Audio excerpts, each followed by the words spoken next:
Hello all, welcome to the Consistently OK podcast, a podcast where we dive into all things pop culture related from comics to films and everything in between. My name's Luke. I'm Nick.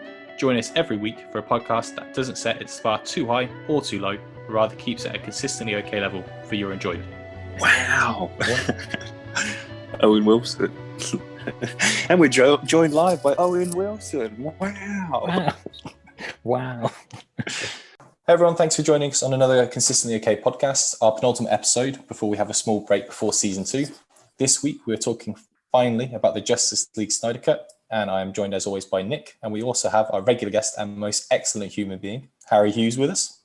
Gentlemen. Hello. Hi. The Snyder Cut, we're here. We made it. It's finally. We did. Yeah, it's been a long time coming. It has. A lot of podcasts talking about the Snyder Cut, probably even when we weren't supposed to talk about the Snyder Cut. Yeah. And we've all seen it. We all have thoughts on it, I guess. Yeah. I nearly said enjoyed it, but I don't want to spoil how I think about the Snyder Cut. So, see, by saying that, we've already spoiled it, or have you? Well, I have things to say. Digging. So I thought before we actually go into it, the way we're going to do this podcast is we're going to go through each chapter of the Snyder Cut as we can dive further into each part. But for any of you out there who haven't seen the Snyder Cut or the original Justice League, like a brief background is that originally in the DCEU, that's right, isn't it? Yeah. Yeah, so in DCEU, they had all these things and loads of moving parts with different characters, Wonder Woman, Superman, Batman, loads of shit was going on. They were going to make a Justice League film. They kind of went very quickly with it, and Zack Snyder was at the helm of the Justice League film. He'd already done Man of Steel, and he'd done Batman vs. Superman. And at the end of Batman vs. Superman, there was a lot of teasing of the Justice League, with Steppenwolf being in the end credits. And it was released in 2017 by Warner Brothers, and it was shit. Yep. The main reason is that it wasn't very good or wasn't very well received is there was a lot of production issues between the studio and Zack Snyder and his vision and what they wanted. And then Zack Snyder unfortunately had a tragedy inside his family, and he left during filming, although he had done the majority of the shot, obviously, as we now know, hence a 4-hour film. And he was replaced by Joss Whedon, who had previously done things like the Avengers to quite high praise. The Avengers and things were done, and a lot of other stuff Joss Whedon's done. Age of Ultron, not so much. And I think at the time, a lot of people thought he was just going to wrap up the film and the post-production, but no, there was a lot of reshoots and a lot of changes to the script, and the actors had to do a lot of reshoots, basically, like I said, and it didn't work out. It bombed at the box office, it bombed in reviews. Everyone was upset. I assume you cried, Nick. It was just, sad state of affairs, isn't it? It was bad. I mean, I tried to watch I saw it at the cinema. We watched it in the cinema, watched it with Harry, and I think both of us came out and we were like, what the fuck? And then I just haven't watched it since. I know Harry and I have spoken about it almost every week, that there was Snyder's version and then there was this theatrical cut. And then I thought, right, after the Snyder Cut got announced, and maybe like a month before it was coming out, I was like, right, I'm going to watch the theatrical back just so I kind of refresh myself. And I got through like 25 minutes of it and had to switch it off. I got up to the bit where Lois is talking to Martha, and Martha's like, oh, he said that you were the thirstiest young woman he'd ever seen. And I was like, no, just who the fuck wrote that, and why is it in there? And no. It wasn't good, was it? No. It was a mess. And it didn't look good either, and it looked, I don't know, it looked like a lot of it seemed, like Steppenwolf, for instance, seemed like a Buffy the Vampire villain of the week. That's the way he looked, anyway, to me. Well, Power Rangers, I thought. Power Rangers, very is even a better example. So it was Power Rangers was great. It was great. Yeah, but he wouldn't have looked out of place in 90s Power Rangers, would he? Like, if he just showed up, he just portaled in, you'd be like, great villain. Supersized by Rita in the Power Rangers. Yeah. So, Ivan Ooze and Steppenwolf. Ivan Ooze. Now there's a bad guy you can rely on. There's a throwback. So it bombed at the box office, and there was this huge uproar on social media. And ever since then, basically from 2017, everybody's been clambering together to try and get the Snyder Cut because it was teased that it existed, and Zack Snyder said a few things, and I think was it Jason Momoa? Is that how you say his name? Yeah, yes. Jason Momoa. Yes, it wasn't Henry Cavill. Jason Momoa and Henry Cavill. So they said it existed and everything, and then obviously it picked up a lot of momentum. And here we are, 2021. He got given 70 million by HBO Max to make his edits, and a special effects company came in and beefed everything up. And I think we spoke on an old podcast a few weeks or months ago now, saying that it was going to be 4 parts on HBO Max, and then they thought we'll just shove it all out there, which definitely worked better. It definitely works better as a 4-hour sitting down and just embracing it than just being cut for 4 weeks. Because I think the idea is the Disney effect, which we're all roughly enjoying now, is that you can talk about it for a week before the next bit comes out. But this wouldn't have worked like that. It would have been, especially the first part, because which we'll get into, was not that strong in my view. So if that was just the first part released, I think everyone would have been like, ugh, like why are these Icelandic women singing for 10 minutes? Anyway, so it came out, and here we are, March 18th. It came out, and you could watch it if you had HBO Max in America, or HBO in Norway, where I am, or I don't know, Sky Direct. I have no idea. What was it in England? Yeah, I think 18th of March it was on Sky Movies or Now TV. Sky Movies, Now TV. Yeah, I was about to say, because I think they've rebranded to Now, but yeah, Now TV. Yeah, it is so just everyone Now, can see it. which confused the shit out of me when I tried to subscribe. Actually, like sideline, because I was looking for Now TV, and I was like, I've got all these ones for Now. I was like, is this the same thing? I don't know, and I paid for it. I'm pretty sure they rebranded on the 18th as well. Like, I'm pretty sure they became Now on the 18th. It's not a worst time, is it? You think? Yeah, it's because I put it on my Xbox as well. It was like I was looking for the Now TV app, and I kept putting Now TV, and it's like no results. I was like, okay, screwed over. Yeah, but it's just now. Enough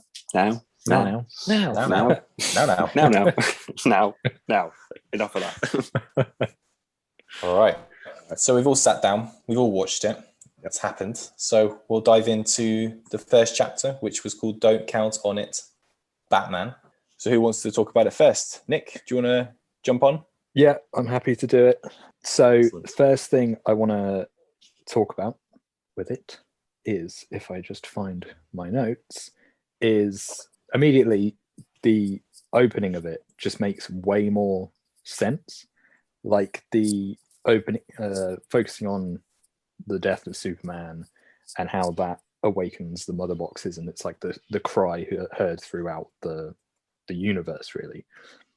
I think opening with that is such a strong statement, because it just adds your stakes, that immediately you kind of go like, this thing is way more impacting than you first thought. Like at the end of Batman vs Superman, you're like, oh shit, that's bad, Supes is dead. But you kind of don't, or I didn't anyway, I didn't think about like the bigger impact that ties into, like the people that will hear that across the universe and what it means for Earth. So I just thought immediately you're opening up on a really strong plot point there that also ties into Bat Supes. So yeah, so I thought that was a strong start. I agree. I thought it was a really good start, and I was immediately hooked. I mean, we'll talk a bit more about the opening of the original one as well, potentially, but it's such a better start to the film, because I think the way Zack Snyder probably viewed the whole thing as a trilogy or whatever it was going to be, that if you're going to watch it all in one go, that it feeds into one another so much better with this opening, with what happened to Superman at the end of Batman vs Superman, and it being such a big deal that he's been killed or he's dying, and that that release of energy from his death is what sparks this film into life. And it played out so much better, and it just already the context of the film, or what you're about to go through, is established quite quickly, that Superman's gone and all this terror is about to come to Earth. I thought it was really good. There's also that framing shot of like everyone, where you see like Batman, Wonder Woman, and Lois. The framing of Batman specifically, I think, is enormous. Like it's such a good just shot of Batman just looking on, and Like I've seen people pick up on the fact that he's kind of got like a glazed look over his eye and stuff like that, which I think is a really nice kind of introduction of his character into Justice League, because as we'll get to later, like this version of Bruce is somebody who's been on a journey, which I think is one of the really strong parts of Justice League, is that Bruce's arc from Batman vs Superman to Justice League just makes a lot of sense, and it's really nice to see, like just from a character kind of perspective. So, it's also good that you get to see already within the first 5-10 minutes of this slow-mo opening, which I obviously you probably read that 10% of the whole film is in slow motion. Yeah. That you see Cyborg, for instance, you see a little taste of him, even though he doesn't come into it until a bit later. Yep. And obviously you see Atlantis, or Aquaman at least, the mother box there. So already it's threading together a little bit more than the shitstorm that was the original Justice League. Yeah, I mean, I think started on a. Did it start with? It started with the weird non-mustache Superman. Yeah, weird non. And then it was Batman on a rooftop with a parademon, right? Yeah. Yes. Well, he's chasing like a guy, and then there's a parademon shows up, isn't it? Yeah. Which Oh, I remember watching the first time and Yes. thinking he's chasing some bloke on a rooftop, and then Yeah. he like interrogates him, doesn't he? And then a parademon rocks up. I can't remember why. I remember watching it actually the first time and thinking it wasn't bad, and then like it became worse. It was like I didn't mind the cinematic of Batman like stalking a guy. That was kind of cool, and then it was awful. And then the film, I think, went south from the first shot with Superman. Then it felt like it was picking up for like 10 seconds, and then it went south hard for the remainder of the film. Yeah. So it didn't work. It was a big difference. The Snyder cut intro. It just felt like the one in the original one was more of a setting up this popcorn Justice League. Okay, so Batman's cool. This is what he's doing, but it didn't need that obviously from the Snyder cut as well. You wanted the fallout from what happened at the end of Batman versus Superman played at a much better level. Or I don't know what the right word is to say there, but more meaningful. And it felt like it just that carries on naturally, doesn't it? Yeah, it does catch you on. Imagine you two going to see, obviously they do those cinema things where you see all the films back to back. Imagine seeing First Avenger, Winter Soldier, and then Civil War, like that thing. Blasphemy. Don't talk about Marvel films on a DC podcast. Fine. You're wearing an Avengers hoodie. It's true, already blasphemous. So it's that's the continual thing, isn't it? You walk out, you see Batman vs Superman, you see the end of it, and you immediately want more of that. So you want to find out what's going to happen in the aftermath of Superman dying. And the Whedon take on it just felt pointless, so out of place. And this one was the opening 10 minutes was a million times better. Yeah, so much better, and like especially because your opening shot is of the Doomsday's fist thing crushed through Superman. And it's like visceral. You're like, oh shit. Whereas the opening shot of the theatrical is like the fucking awful mustache Superman, and the kid's asking the question, which is like, what's your favorite thing about being Superman or Earth or whatever it is? Which, like, I get the sentiment they're going for, that they're trying to like go for this Superman who's like hopeful and all this stuff, but it doesn't land. Like, as somebody who's a huge fan of that kind of version of Superman, where it's hopeful and there's like a real belief in humanity, that opening just doesn't hit anywhere near what it should. That's family friendly, isn't it? That's the thing. Yeah, we wanted to be family friendly. So I mean, Avengers is family friendly, isn't it? Yeah, it is. No, bright lights. Everyone's sort of looking real fancy and kind of happy, and so Loki's the villain, all this stuff, and it's funny in places, but that's not what this should have been, and that's why it's better in this version, because it's the kids asking Superman those questions is so the rest of them thinking, Superman, he loved being here, didn't he? Yeah, poor bastard, now he's dead. Yeah, it's like, let's avenge him in a really light-hearted way, but just not good. I think another part which was cleverly linked was the little bit with Steppenwolf and Lex Luthor. Oh yeah, because like that was such like a that was it was quite quick in. I mean, unless you watch the extended cut of Batman versus Superman, you don't even know that scene exists. So if you watch Batman vs Superman's extended cut, which I'm assuming everyone who's watching the Snyder cut has, yeah, I thought that was a really nice touch for the opening as well, because as well as like casting a light across like all the important things like the mother boxes and that, it ties in. It reminds you who the villain's going to be straight away. Yeah.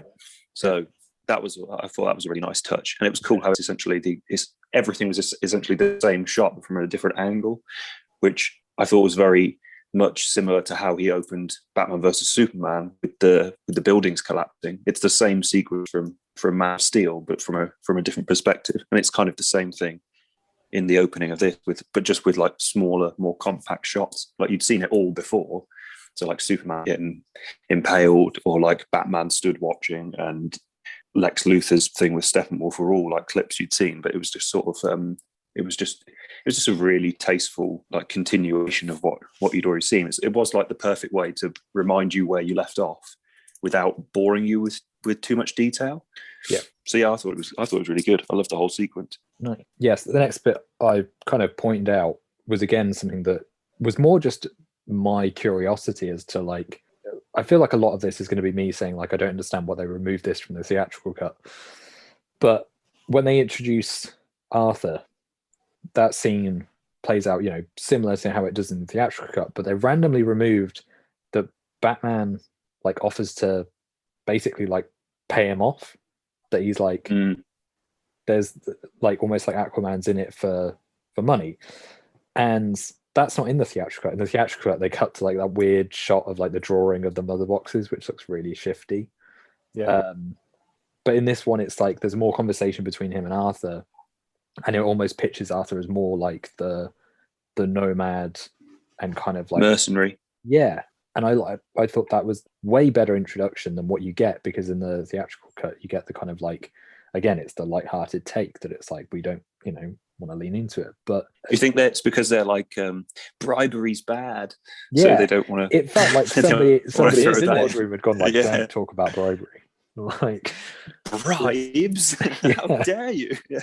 I'd love to have been there. Like if somebody had gone through the script and been like, "Oh, bribery? No, we're not about." Yeah, sorry, did Batman just bribe Aquaman? Yeah. Snyder's like, no, that's the whole film. Like, if we scratch the bribery bit, it's not going to work. Imagine I thought that the start. Opening that exchange between Bruce and Arthur worked a lot better. I mean, it's going to be easy to say that most of this podcast, if we go between the Whedon one and the Snyder one, it's going to say it works better as the Snyder one. I think we can all agree with that straight away. So I'm going to stop saying it worked a lot better as much as I can. But it did. All of these scenes with all these characters that needed to be established that weren't, it worked better. And immediately I'm more for Arthur Curry or Aquaman than I was A, during Aquaman. Yeah. And B, during the Justice League. Yeah. My only real memory of Arthur Curry, I don't know why I keep saying Arthur Curry. It's like, you'll never know he's Aquaman. But I'll never break his identity. Aquaman is that him making a sexist comment to Wonder Woman in the original, and really bad. Surfing on a parademon. Yeah. They're the two memories. But in this cut, I have a bit more of, there's a lot more to him, isn't there? He gets a lot more screen time, and also this beginning exchange works a lot better because, just because they kept all of the right stuff in. Yeah. There is one bit in this scene, though, which I assume we were logically going to go to next. But it's probably the worst bit in the whole film. And that is the song. I know what you're going to say. From the Icelandic women. What the fuck? See, I'm kind of like... No, Nick. No. I'm kind of into it. Like, it's long. Like, it could be cut easily. Like, if this had gone theatrical, that's something you could cut. But what I like about it is that I like that it gives Aquaman the sense that it's like there's something like really sad about it. That it's like he comes to this town like on the tide or whatever it is. On the high tide. On the high tide. And King Tide. That's it. And shut up, Harry. And like I've only seen it once. and then they like, and then he goes, and it's like the the sense that it's like he's giving something, but he's never really part of a community. Like he doesn't want to be part of Atlantis. He doesn't want to be part of this community. And so there is like an ultimate sadness that just surrounds him, because it's like he just doesn't ever want to be a part of something, which later on I'll get to the point that for me like links that all together, like how there's a journey for his character. Yeah, there is. I would, yes, I can think what you're going to say about that journey as well. Yeah. I still think that I would probably say at the end of this, the way I view the whole cut as a whole, but that's just for me, that scene just is not needed. And I just was watching it thinking, oh man, just stop singing. And what are you going to do with this coat? Like, do they just hang it on a peg and wait for him to come back? It just was nice. For me, it was just a nonsense song. And I think it sounds nice. It's fine that it sounds nice, but it went on for too long, and it just, it could have just cut straight to the next bit. And I would think that's, obviously it's there because it's the Snyder cut, isn't it? And he wanted probably everything that he'd shot, he wanted involved. But if that was released as a 2.5-hour film and that was in it, it would have just laughed at, I think. Yeah, I completely agree. I'm in two minds on it though. Well, I see exactly what you both mean, because I was watching it the first time and I thought it's a bit fucking rare, this, like a bit left field. And then like afterwards, I kind of didn't mind. And it did happen for a while, didn't it? It was sort of like, wow, they're singing now. But it was odd. But my brain took me back, and this is because Zack Snyder said about Lord of the Rings being one of his inspirations. Yep. For like the arc of the films, not for like the plot, but Aragorn starts singing at the end of Return of the King. And I was like, what the fuck is going on here? But like, I love Lord of the Rings. So then I was kind of like cool with it. I was like, I feel weird like when Ego started singing at the end of Lord of the Rings, but then there should have been more of it, right? Like, but yeah, it was fine. Strange. It's fine that there's that one bit. What do you mean? If there's that kind of, if you're basing it off Lord of the Rings, which is what Snyder said, but it just feels out of place. Like if it was, if Snyder had the Aquaman film, if he had done the film for Aquaman and that was the way he was going with it, and there were several, jingles like that one, and I did wonder when I watched it if I thought they might use that singing they were doing later on as like like a lullaby kind of theme when Aquaman showed up later. I thought he was going to show up and it might have like, I can't think of an example, and they've done it in a film, but they use, like in Lord of the Rings, they use that Nazgul theme a lot, but then it's like, it's subtle in the background. You hear it like it's almost like a whispered theme. I wondered if they were going to do that, which they didn't. I wondered if like that was going to be kind of like Aquaman's background theme, kind of like how Wonder Woman's that would like make sense. Theme that shows up. Yeah, I would be on board with that. Yeah, even if it was a different take on it. I do wonder how much of just like a slower or quieter version. Yeah, I do wonder like how much Aquaman the film was written or in the works when Justice League was filmed, because like we'll get to it later obviously, but there are several like moments that really don't match with what we got as an Aquaman film. And so I wonder whether a lot of that was like, pre them writing it, Zack going like, this is what I'm setting the standard of Aquaman at. So, when I'm continuing with Aquaman in Justice League 2, 3, whatever, James Wan then needs to match that. But because they were like, Zack's out, midway through towards the end of production, then Aquaman sort of becomes like James Wan's own take. Because there's clearly, there's clearly not a communication there. Whereas like when you look at like Suicide Squad, even though it's fucking nightmare, the theatrical cut, there's clearly a relationship that exists there between Zack and David Ayer in like how they're representing parts of the world. So I did wonder that, because there is a lot of stuff, especially with Aquaman, that you kind of just think it doesn't fit with where he ultimately goes. And like you said, like this interpretation of him is way better than what we got in the film. So they probably should have continued with it. But, I don't think for a second that there was ever a huge plan from Warner Brothers and the people that were working on this stuff. I know Snyder's a producer on most of them, but I generally think they were like, here's the keys to the Aquaman character and the Shazam character and all this stuff. And they just went with it. And then at the end of, you could throw in a cameo like Bruce Wayne at the end of Suicide Squad, or and like Superman's torso in Shazam or whatever. Just it was all winging it, and obviously the Justice League derailed any sense of continuity, really, because I don't think anyone knew. I would have loved to see Aquaman, a different version of Aquaman to what we got. Yeah. There are elements of it that are okay, like an octopus banging on drums. I'm pretty sure that happened, but that character could have been done in that, the setting and the look of it, because it felt the Aquaman scene there feels very Man of Steel. The way it's shot and the way it looks and it feels like kind of cold and like grey, and actually that's my point. The singing, although I didn't like it, came off a lot better in the black and white version for some reason. Oh, interesting. Right. Almost like a horror film. That's the way it felt. That was the thing. When I first watched it, I'm pretty sure I said to my boyfriend as well, or he might have said it to me. It was one of us, but we said it reminded us of like Midsummer. Yeah. Yeah. Right? And I think that's what I liked about it. That I was like, it's sort of uncomfortable in the sense that, like, A, why am I watching? But B, to me, I was like, there's just something sort of sad about it.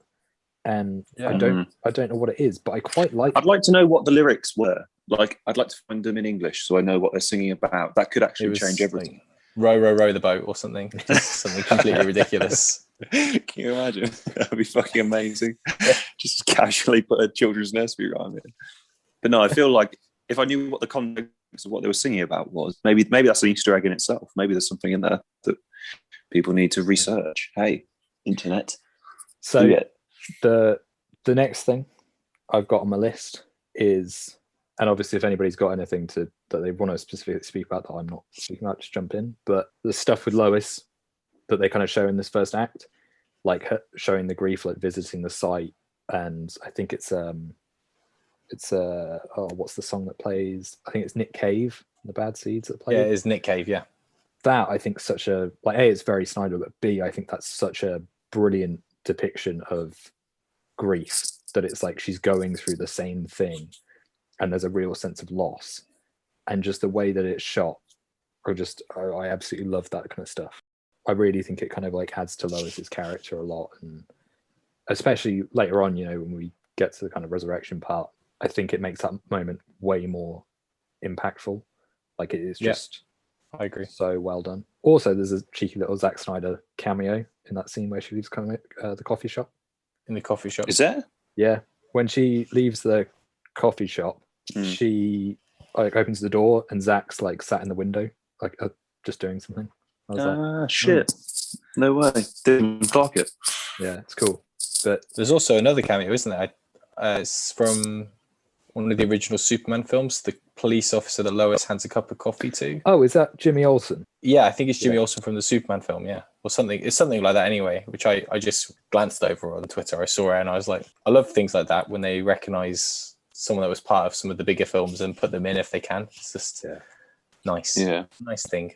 It's very cool. I think one thing we've skipped over as well, which is only brief, is the mountain shots with Batman on the horse. Oh yeah. Like, were they in the original cut? I think there's like one shot. Yeah, one or two. Yeah, but I did like the extended version of that. That was very Lord of the Rings as well. I thought, like, very misty mountains. But yeah, no, there's not much more to add to. Other than I thought that was really fucking cool. That was pretty long. I mean, that's 10% of the slow mo right there, isn't it? Superman's death and walking through the mountains. Yeah. It's like, Jesus Christ, get on with it. I'm pretty sure the whole thing was in slow mo, wasn't it? If I remember, I thought it was just wide, long pan shots. It felt very slow mo to me. But I think it's the camera angles. I feel like there wasn't, because he fucking puts out his campfire, doesn't he? That's the other thing as well about that, Harry and Nick, is that I was a bit, when I watched that bit at the beginning with Batman on his horse, Yannicka was downstairs. My wife, no, different to that, but I wasn't sure. Yannicka came down. She goes, "Oh, what's going on?" I said, "I don't know. Like, I don't know where he's going. Like, I assume he's going to see Aquaman, but I was like, maybe he's going to some sort of fortress of solitude. Like, maybe he's trying to track down something." And I thought that would be great if it's completely different to something we've seen. I was like, "Oh no, he's just gone to this weird Icelandic town." Yeah. So anyway, but that was a dream crushed very quickly for me. Yeah. Moving on. Another film, maybe. Another film, yeah. Okay, so my next 2 points are, and because they're both action related, I'm just going to tie them into one, and we can kind of just discuss from there. But the first one is the like Wonder Woman introduction scene, which again is just so smartly done in terms of introducing like this version of Wonder Woman, because she's like a proper warrior in Justice League. Like, I think more so than we've seen her before, maybe. And I think the introduction scene there is a bit like the Batman warehouse scene, in that she's just like gnarly. It's like it shows off all the best bits of Wonder Woman in terms of like her absolute animal, isn't she? Yeah. She saves the day. She's just like quick. It's brutal. Like when she throws that guy against the wall and there's like the head splat, I was like, oh my god. Oh my! Do you know what the like subtle gore in that was like so necessary? I was like, because I've watched many other superhero films, not to diss on Marvel, but there's a lot of moments in Marvel where like something big happens, someone gets smashed against the wall, and you're like, well, dead. Just they're dead, like they'd be in bits or something, which like they're all happy to do with like robots or aliens, but they never do it with anything like remotely human, because they're like, we'll just cut the camera carefully, or there'll be an explosion and you see nothing. But this Wonder Woman seemed like did not fuck about. Like she kicks some guy at a wall, doesn't she? And then it's just like boom, and there's just this that's blood what it needed splatter. to be. It's 100% what and it you needs think to be. like you think it's like gone as well, and then later you see her like with the kids at the end of the scene, like, oh, there's that smear of blood again. Which is like, awesome. It's that guy absolutely fucked up. And the little girl's like, I want to be like you. It's like, Jesus Christ, sicko. No wonder. I mean, everyone does. Yeah. Imagine that. But that scene is like awesome. That it like you have this epic action scene that's then followed by this really heartfelt like kid being like, I look up to you, basically, which is just like amazing. That's Wonder Woman. And it was quite unpolished though, wasn't it? That scene. I felt like some of it was. I felt like some of the effects were a bit off in that respect. I know all of it's not perfect in that way, but I felt like it could have been even better if. I think he just used what he had, but if maybe he could have done, maybe it would have been a bit different if he had more time, or I don't know. It just felt a bit. Some of it felt a bit out of. It didn't look quite right to me. I'm trying to. I think word it correctly. Like the scene where the thing explodes, that looked a little bit shifty to me. Yes, things like that. But I think the bit where she moves really quick, I really like that, and she's like bouncing the bullets and stuff. That looked really cool. That was with the gauntlets. That's so good. Yeah. Awesome. It was a bit jarring, I thought, but then like when you realise she's moving super fast, it makes a lot of sense. It's the same as like, not to skip far ahead, but everyone knows this happened, but the bit where she gets headbutted into the floor. That always looked weird to me, but like it makes. When you see it, like, well, no, how do you headbutt someone into the floor? So, like, my eyes can sort of allow it. But yeah, I thought it was great. And it is, like you say, very nightmare, very warehouse Batman kind of. Yeah, it's kind of but for Wonder Woman, yeah. Why was she in England? I think it's because, like, she's just Europe. Yeah, why not? Like, she'd come to visit me because she's in Paris. Yeah, because of course, I guess, because she can. Yeah, of course, she can fly at this point, can't she? Yeah. I keep thinking that because 84 was obviously way before this. I keep thinking that we haven't seen the film where she's flying a lot and kicking ass. Yeah. So got it. She just flew over. She came over for Nando's for a weekend. Yeah, got it. Prep. Yeah. But yeah, so we get that, and then the other action scene that we wanted to talk about was the Steppenwolf Amazon fight scene, which I think is pretty cool to show off like this new version of Steppenwolf, because a lot of that scene still plays out the same way. Yeah, it's pretty similar, isn't it? I think similarly, yeah. I think it just, with his design, looks more and feels more like visceral. It feels a little bit more kind of like, oh shit, he looks more intimidating, doesn't he? Yeah, like when he shows. Tell you what, fuck. I feel like this version of Steppenwolf, I said this before to Nick, even when they released, I remember when I saw it at the end of Batman vs Superman in the scene with Lex, like I was like, oh, that's cool, but because it's like a hologrammy thing, you can't quite see how it works. You're like, I don't know what's all going on there, what's armor and what's skin, because it's just all hologram or whatever. But when he showed off, when Snyder dropped that first shot of the like digitally remastered Steppenwolf, I was just like, oh my god, that's one of the coolest like villain looks ever. And then, like, obviously, the more you see about it, the more leading up to the film, I was like, yeah, this looks insane. And then when you see them actually in the film, it was a whole new level. It's genuinely beautiful, is the word I would you describe that. He's like a villain who looks like so. It's so the design in the armor is so organic, and like the chrome and everything.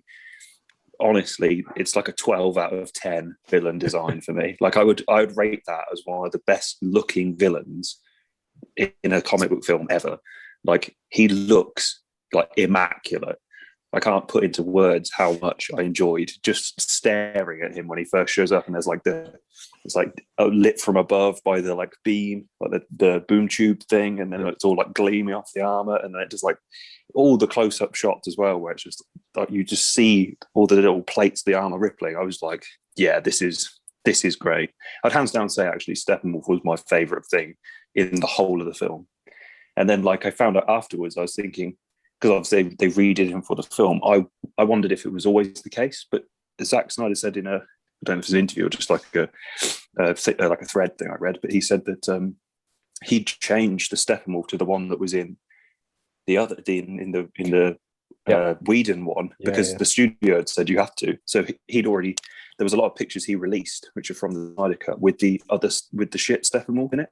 Yeah, which is because they'd changed that when he was filming it. But then obviously because he got the rights to redo the film with his vision, he brought it back to the Steppenwolf it was that he'd originally designed, which was the best move ever. Because by God, was it good? Like I don't know if anyone else feels as strongly as I do. I think it looked a lot better. It was so more intimidating, like cleaner, like all of it. Like in fact, he felt like a proper villain for the film, whereas the other one he looked like a puppet for Darkseid. Whereas this thought he's gonna fuck some shit up, and he does. Yeah, he's no Arnold Schwarzenegger. But he's good. Who is Mr. Freeze? Exactly. Yeah, he's second. Everyone is second to Arnie's Mr. Freeze. They the shot where he like swings his axe at an Amazonian and there's like a massive spray of blood.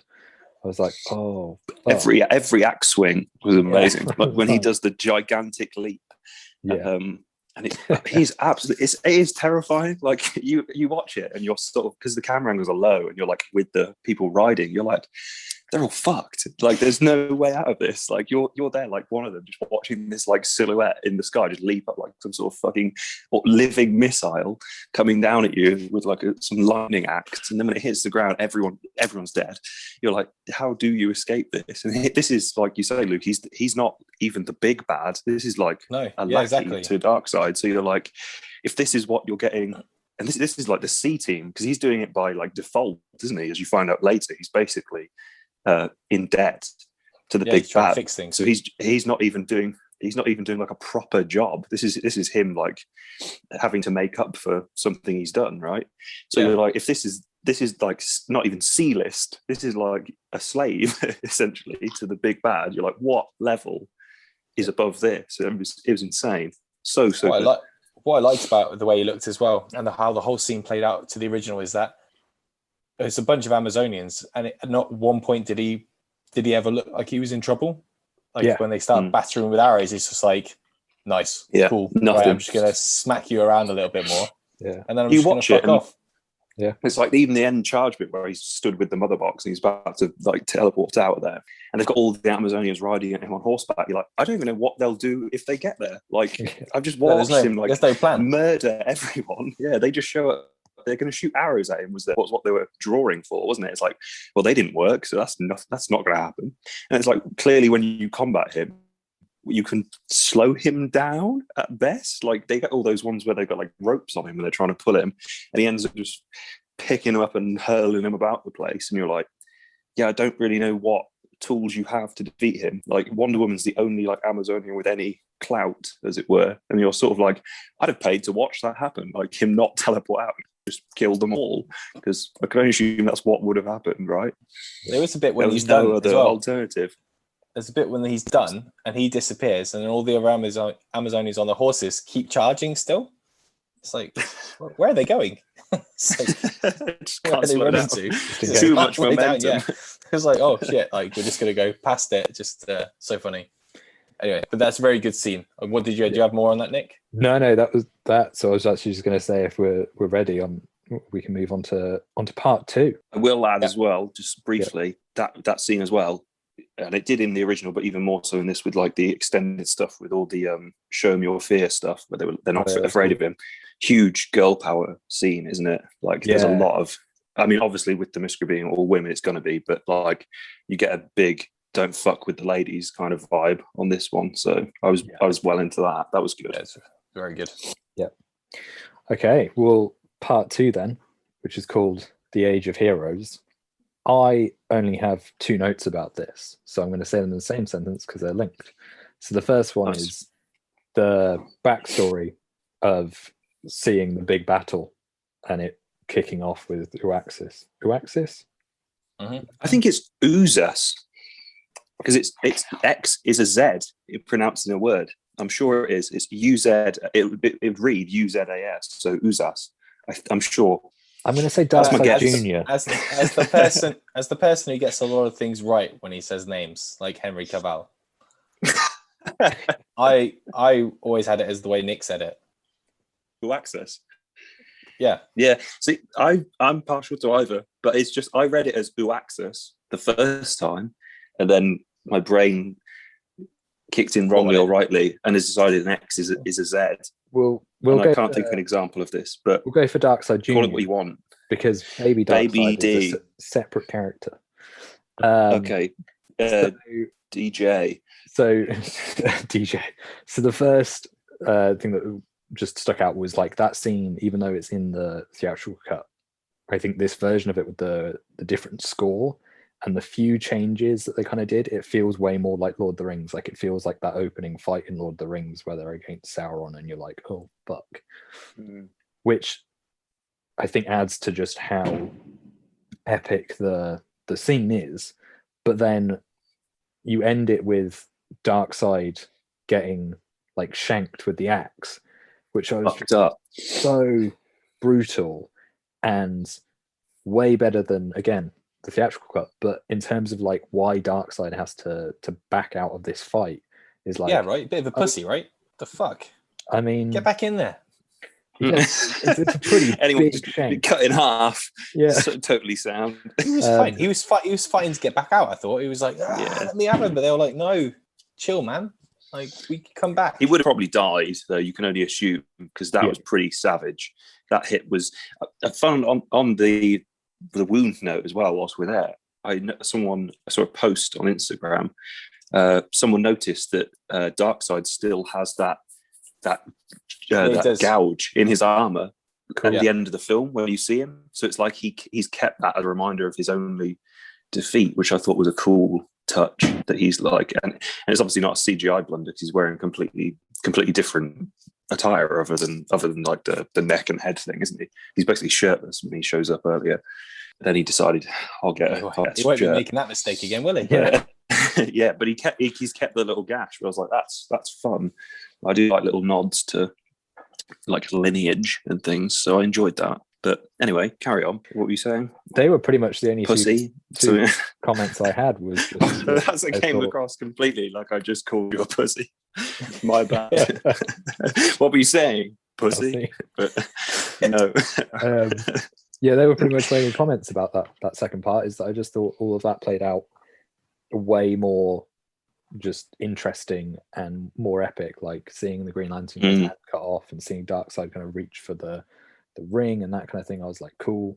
I love the fact that they just pulled like a really obscure Green Lantern out of comics as well.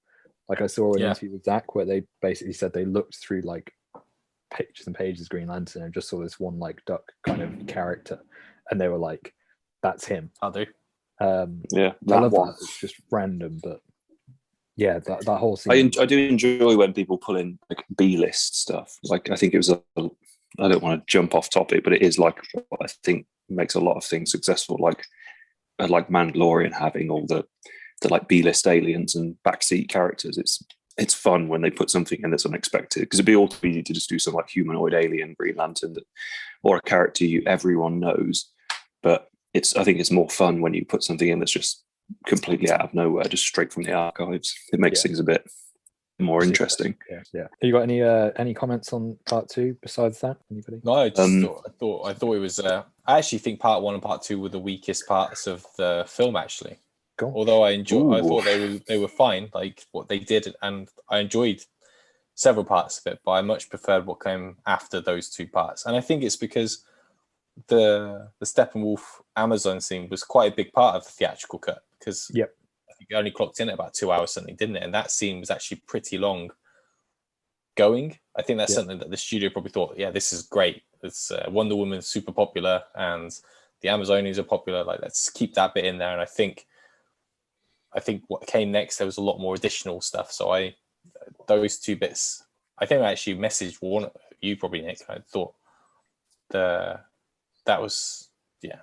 wasn't my favorite part of the 4 hours that I sat through, but it got better, I think. It's still enjoyable, still a million times better than the original, but I think I wasn't mind blown by it. Yeah, I think it's probably. I did think Sorry, you go. No, go on. You answer that, because I can tie this on after. I was going to say, it's fine. I think it's possibly because those first 2 chapters play out very similar to the theatrical cut. Like, there isn't a lot that's it, I think. Change. There's just a few like additions and tweaks that I think make it more interesting, but it's still very much like, I know this. Yeah, they set up the film in a better way, don't they? Because they establish not only a Steppenwolf, of course, to be reckoned with, but hey, there's a lot of stuff still to come from the people that he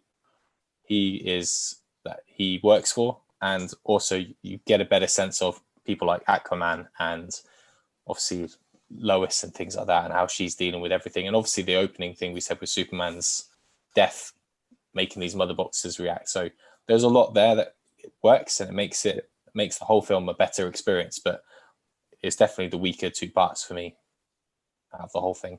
Yep. Hughes, you had a point. Tie off part 2 for us. Yeah. So I can the big CGI fight I can tie off simply by saying I think that was the best that Darkseid looks in the whole film. And I can come back to that later. But I think that scene, the CGI was great. I think that was a really strong sequence for it. So I feel like they really nailed the CGI there. Whereas later in the film, there were some shots with Darkseid that was like, I don't know why he doesn't look half as good as he did earlier. I didn't think. But anyway, the other point I was going to make was I enjoyed the sort of Tomb Raider-esque sequence with Wonder Woman, where she goes into the crypt. Well, it's not crypt, is it? But goes in and finds the shrine with the story. Yeah, I thought that was cool. The setup felt really weird watching it, because I didn't have a fucking clue what was going on. Like, because they've obviously got the bow in Themyscira they're going to fire off. Yeah, and I was like, what's that going to be, like a shooting star warning or something? And then it sets fire to a building. I was like, okay, I don't know where this is going. But then when Wonder Woman goes to it and then goes in and has a little look-see, I was like, yeah, it's fun. And the sort of like, it's not a trap, but the mechanism to open the door was like the arrow thing.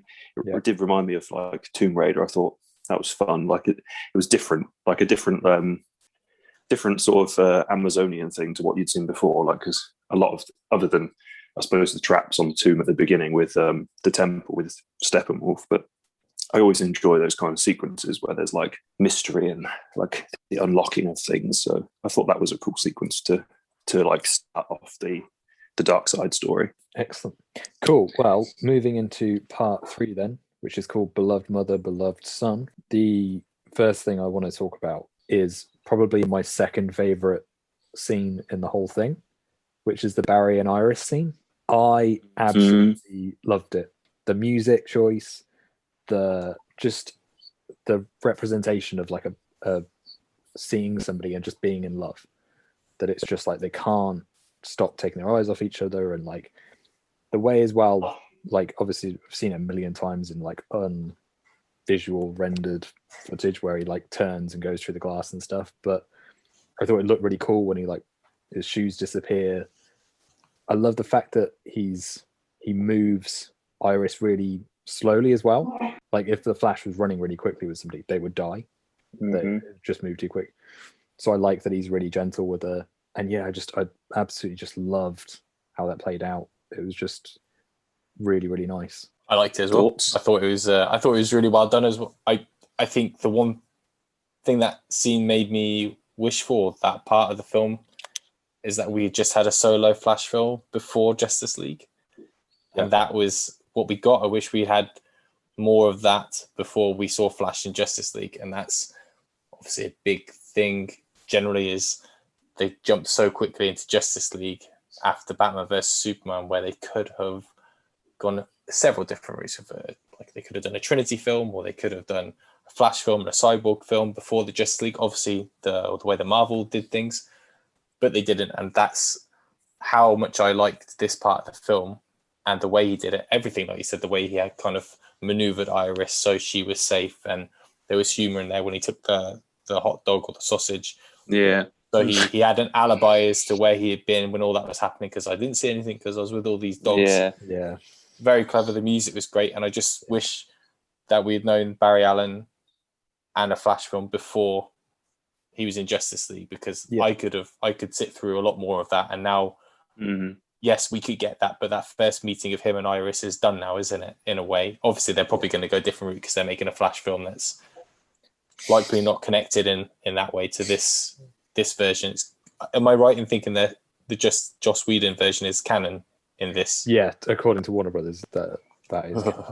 Yeah. Terrible. So obviously they could redo it. They could redo it, couldn't they? They could. In that. I mean, I don't know if they'll be able to match the same sentiment. I think that scene to me is like that's a very Zack Snyder scene. I mean, it's in slow mo, obviously, but like the music choice, which I thought was really bold, like to do that kind of scene in like a massive superhero film. I know it's on HBO Max, and I know it's pretty much targeted towards a certain kind of person, like certain kind of fan, but to create a scene like that, like I'm not sure you'd see that in something like the Avengers, where it's kind of like you'd go for like, this is how we're going to introduce people with this kind of like somber music, and it was just very stylized. And I think it was kind of shocking to me, which probably why it's my second favorite scene, because in the theatrical cut I really didn't like Flash. Like I didn't like Ezra Miller's take on Flash, and I just didn't. I still don't really like Ezra Miller as Flash, to be honest, but he pulled it off more in that scene. I liked him more. Yeah. And it really surprised me. I was like, I expected that to be the scene that I think I was going to be the most critical about and the most kind of like, meh. But it came out and I was like, oh my God, I really, really like it. And yeah, it just stuck with me. I sort of went into that though with like, because I think the best speedster kind of scene that I've seen before, and I haven't seen everything, so I can't judge, but like my favourite scene of a fast-moving person is obviously Days of Future Past's Quicksilver scene in that kitchen, and I remember that being like the pinnacle of what I thought showing how fast someone could be. And I remember that coming out before they did Justice League, and I was like, shit, they've already stolen that. So I was always curious to see what they could pull off with Flash that wasn't just sort of the same, even if they weren't ripping it off. So I did wonder how this thing would play out before it came out. And I remember one of my main criticisms of Quicksilver was I was thinking, God, if you move that fast, you touch anyone, they're fucking dead. Like, you're not just going to be moving things around. Plus, like, going so quick, how the fuck are your shoes staying on and stuff like that? And I'm not saying this just because I've seen the Snyder Cut, but like, I remember the clip you see where he turns and his shoes tear off. I was like, yes, that's correct. Like, your clothes would not stay on. And I still think, to the point, he would probably be naked after that scene if he'd done it for real. Not that I want a full nude Flash scene, but I feel like moving that fast, like, unless your clothes are designed to withstand ridiculous speeds, they would probably come off. So I was like, I like the fact they at least paid attention to the fact that your shoes can't hack the speed he's turning at, because they're only rubber and stitched, right? So that was cool. And I like the tolerance of the glass. I don't know if that's accurate, but it looked cool. I think it like pokes how far it like bends before it goes. Because obviously, if you heat glass, or like when you're blowing glass, it's like fucking chewing gum, right? So I thought that was fun. And then there was one part where I was thinking, where my brain started to criticize, but it was the hot dog thing, right? So I was like, oh no, they've added like a weird, because I was like, why the fuck in the middle of that? Because it was super romantic. And I think there's, like you say, the slow fielding and like maneuvering of Iris was like, it was awesome. Like, I was such a fan of it, because like, yeah, you'd have to be so gentle, like, to not like move something too fast, like the slightest bit too fast, because you get like whiplash or anything like that, it would just kill him, right? So that was amazing. And then like the hot dog thing happened. I was like, oh no, fuck! I don't want him just like. I feel like it works for like the Quicksilver kind of thing where he's running around trying the soup in the kitchen and things. But I was like, in this scene, it was so romance heavy. I was like, oh no, I don't like it. But then when you realise it's because he's so quick thinking, he then has a treat to give the fucking dogs that he sat down with afterwards. I was like, okay, that's actually class. Because I thought at first he was going to take the hot dog and take a bite out of it or something, which I was like, it's a bit, it detracts. And it would have been like copying the Quicksilver thing, right? So I was happy with how that turned out. But overall, that scene was great. And I remember watching when the trailer came out, you see the bit where the car like tumbles and blows up. I said it to you a lot before, Nick. I was like, oh, it looks ropey. Yeah, not a fan. Not a fan. I said the same thing. And then I didn't notice it in the film. I don't know if they updated it or not, but the way the scene plays out, I couldn't give a shit about what was going on in the background. I was so like focused on, I don't know if it's just because focused on like Flash and that. Yeah, like your focal point of that scene is just the two of them. And I think that's what gets me. Well, when you see it in a trailer, they're sat there really still, aren't they? And the car tumbles and blows up in the background. So you're watching in the trailer the car move. Whereas in the film, you're so glued to the slow-mo stuff. You're like, it was so romantic for like I didn't expect it to feel as romantic as it did for a scene that's just like a intro to his powers. I was massively behind it. I definitely agree. I don't know what order of favourite scenes it would be in, but it's definitely in one of the best ones in the film. It was great. Big fan of it. I thought one bit that was nice as well about when you said, Nick, about how long they look at each other is that the fact that even though he knows she's going to notice him, he still holds eye contact with her when everything's stopped. Yeah. Because any situation, he's long fucked off, hasn't he? He's just... The thing is, you think of it though, like... But he almost wants that real time gaze at her as well, which is pretty nice. Yeah, because you think in that sequence, although he's staring into her eyes, like for what's like 30 seconds of film, well, probably not 30 seconds, but like 20 seconds of film, right? It's like, that's like less than a blink of an eye. So she's not even, at that point, she's probably not even seen him. It's happening so quickly. No. So it's like he'd be less than a blink of an eye of like what she could remember, right? And then next thing he stood there looking at her, it's like, exactly what you say about him wanting that connection to be in real time is touching, isn't it? It's just solidly good filming, I thought. Yeah. The next thing that I want to jump into with part 3 is Cyborg's backstory, which is obviously something that was completely removed from the theatrical cut. So this was like all new. You've got kind of like the story of who he is, but the scene where his dad describes what he can do, there's something really scary about that and the way that it's done. And I love the way that it sort of ends on like the warning that it's like, it's ultimately up to you as to how you're going to use this. Yeah. Because you can pretty much fuck with anything. And I really like that Cyborg is presented as somebody who's, like troubled, that he's fighting with this kind of like digital side of him. And he's got the power to just, like, he could ruin society if he wanted to. He can do anything. Drop all the nukes. Yeah. Yeah. But like the human side of him is what his dad is kind of like choosing to believe in. And I really like that. I like that that's how they kind of presented it, that it wasn't like he was, just somebody who was like, oh, I don't know what to do. It's like he's actually got so much power that it is terrifying, but you as the audience want to believe in the best of him. He could very easily be like the ultimate supervillain with that like power set, couldn't he? Yeah. You watch it, like if you had that access to anything, if you weren't necessarily, even if you're in his shoes, it could go one of two ways, right? You could be so bitter at the fact you've been basically maimed and made into a robot, like RoboCop style, and you could be sick of the world and everything is thrown at you, because he doesn't have a great relationship with his dad, no longer has his mum, and no faith left in himself to like be with anyone else, right? So it's like you could that goes on like a dime. You could be the worst of humanity or the best, as it turns out. So that was really cool. I did like the weight of it all. Like I'd never really considered it like Cyborg's power to be quite so like, I think because I've never had much of an affinity with DC Comics as like a kid or anything like that. Cyborg's character, I was always like, it's just a cyborg in my head. So I was thinking he's got all these cool gadgets and tech and things, and I've never looked at it so deeply that it's like, oh no, you can interface with anything. It is like mind blowing. I know what you mean when you say it's kind of like scary, but I was just watching like fuck. Like, yeah, I suppose if you could do anything. That's mental, don't they? As well, that's the thing. His powers. You say about how he could choose and everything, but it's not like his powers come from something good. Yeah, his powers come from something ideally that is universe shattering, like the power that it has with the other two boxes. So, you know, same as I guess like Infinity Stones. If you think about those, they're not.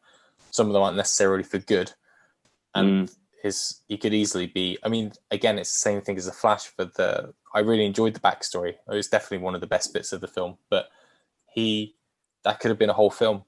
Yeah, you know, they announced all these solo films after the first Justice League. How great would it have been to not only see a Flash film, but also a Cyborg film, or Cyborg potentially be one of the first villains like that Trinity come up against. So, because you don't know which way he's going to go, and he is so bitter. I know probably like borderline Age of Ultron with a like Cyborg type thing, but it would have been a whole film. You could easily sit through a whole film of Cyborg and his dad and everything that comes up with to make the Justice League film be even bigger. Because if that was done and some of the Flash stuff was done and the Aquaman stuff was done differently, then you have a completely different Justice League film that focuses just primarily on the core stuff, which is like Superman coming back and Darkseid and everything. But you know, they pushed it all together, even in a 4-hour Snyder Cut film, which works out. But we could have had so much more of that, and maybe I don't think we will we? I don't think Brayfish is going to come back. Yeah, I think Cyborg's probably done and dusted for a little while, unfortunately. Unless they give Zack a sequel. Another one, yeah. But it was really good. I really enjoyed that bit. I thought it was all very powerful from, you know, his backstory. They were desperate to get the American football scene went in there, weren't they? With all that slow-mo. Yeah. So and the snow. Good. Yeah. And the snow. Which is very. I think I said good then about 15 times, but it was good. It was good. Good. Solid.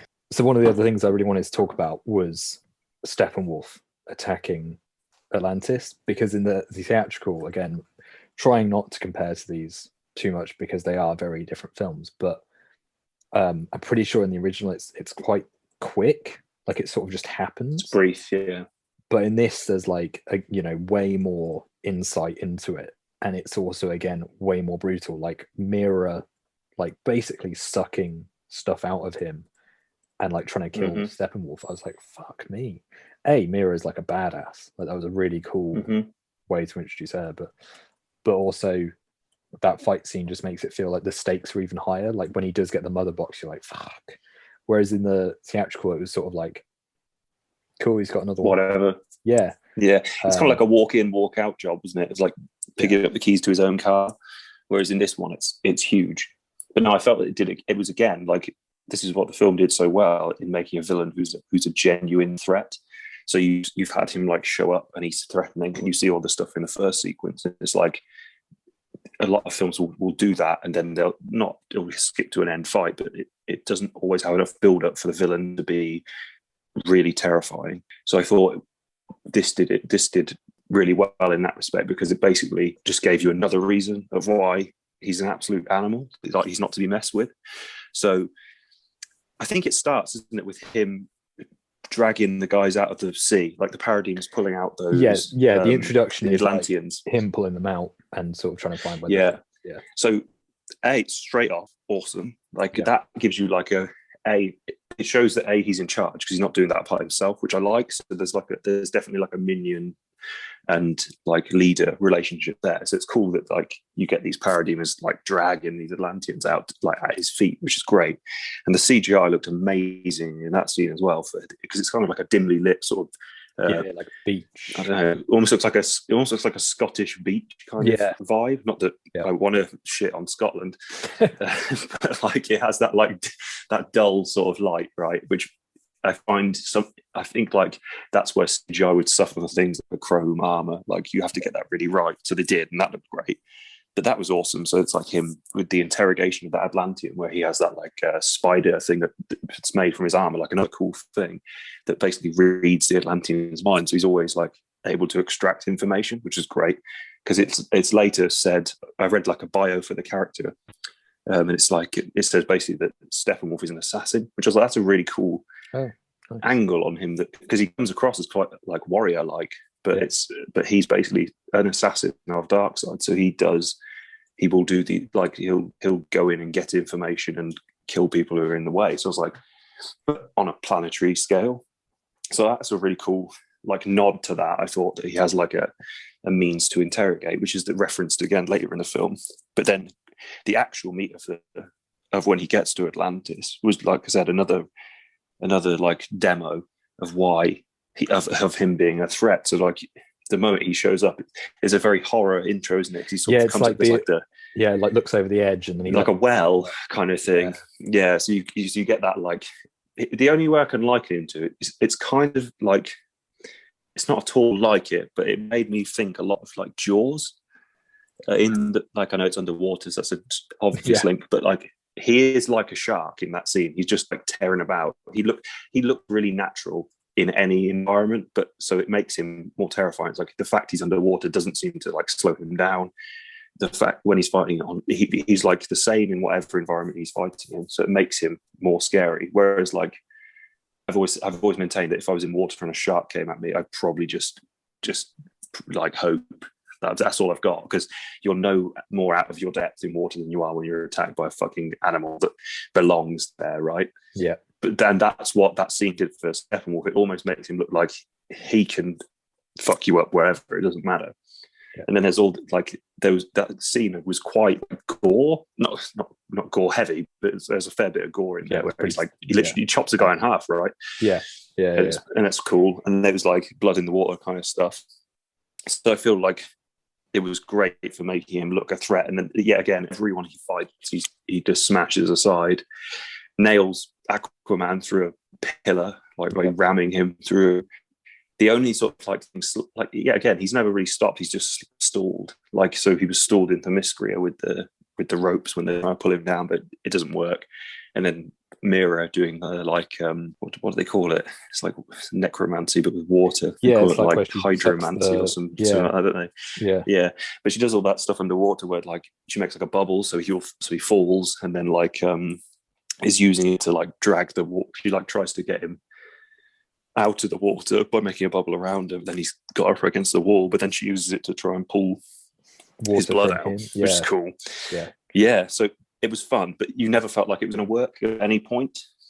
It was kind of like you're just irritating him, and that's what I liked about it. I felt like it was just another scene that really shows off the villain, because I'm so pro villain in films, and it's not like I want the villain to win necessarily, because they for the sake of 99% of comic book films, it just doesn't work that way. But I think it's necessary to like actually have a level of threat, because if I don't watch a film where the villain is like A, intimidating, or B, has like you watch it and you think he can genuinely pull off the plan, I feel like the villain's lacking in that respect.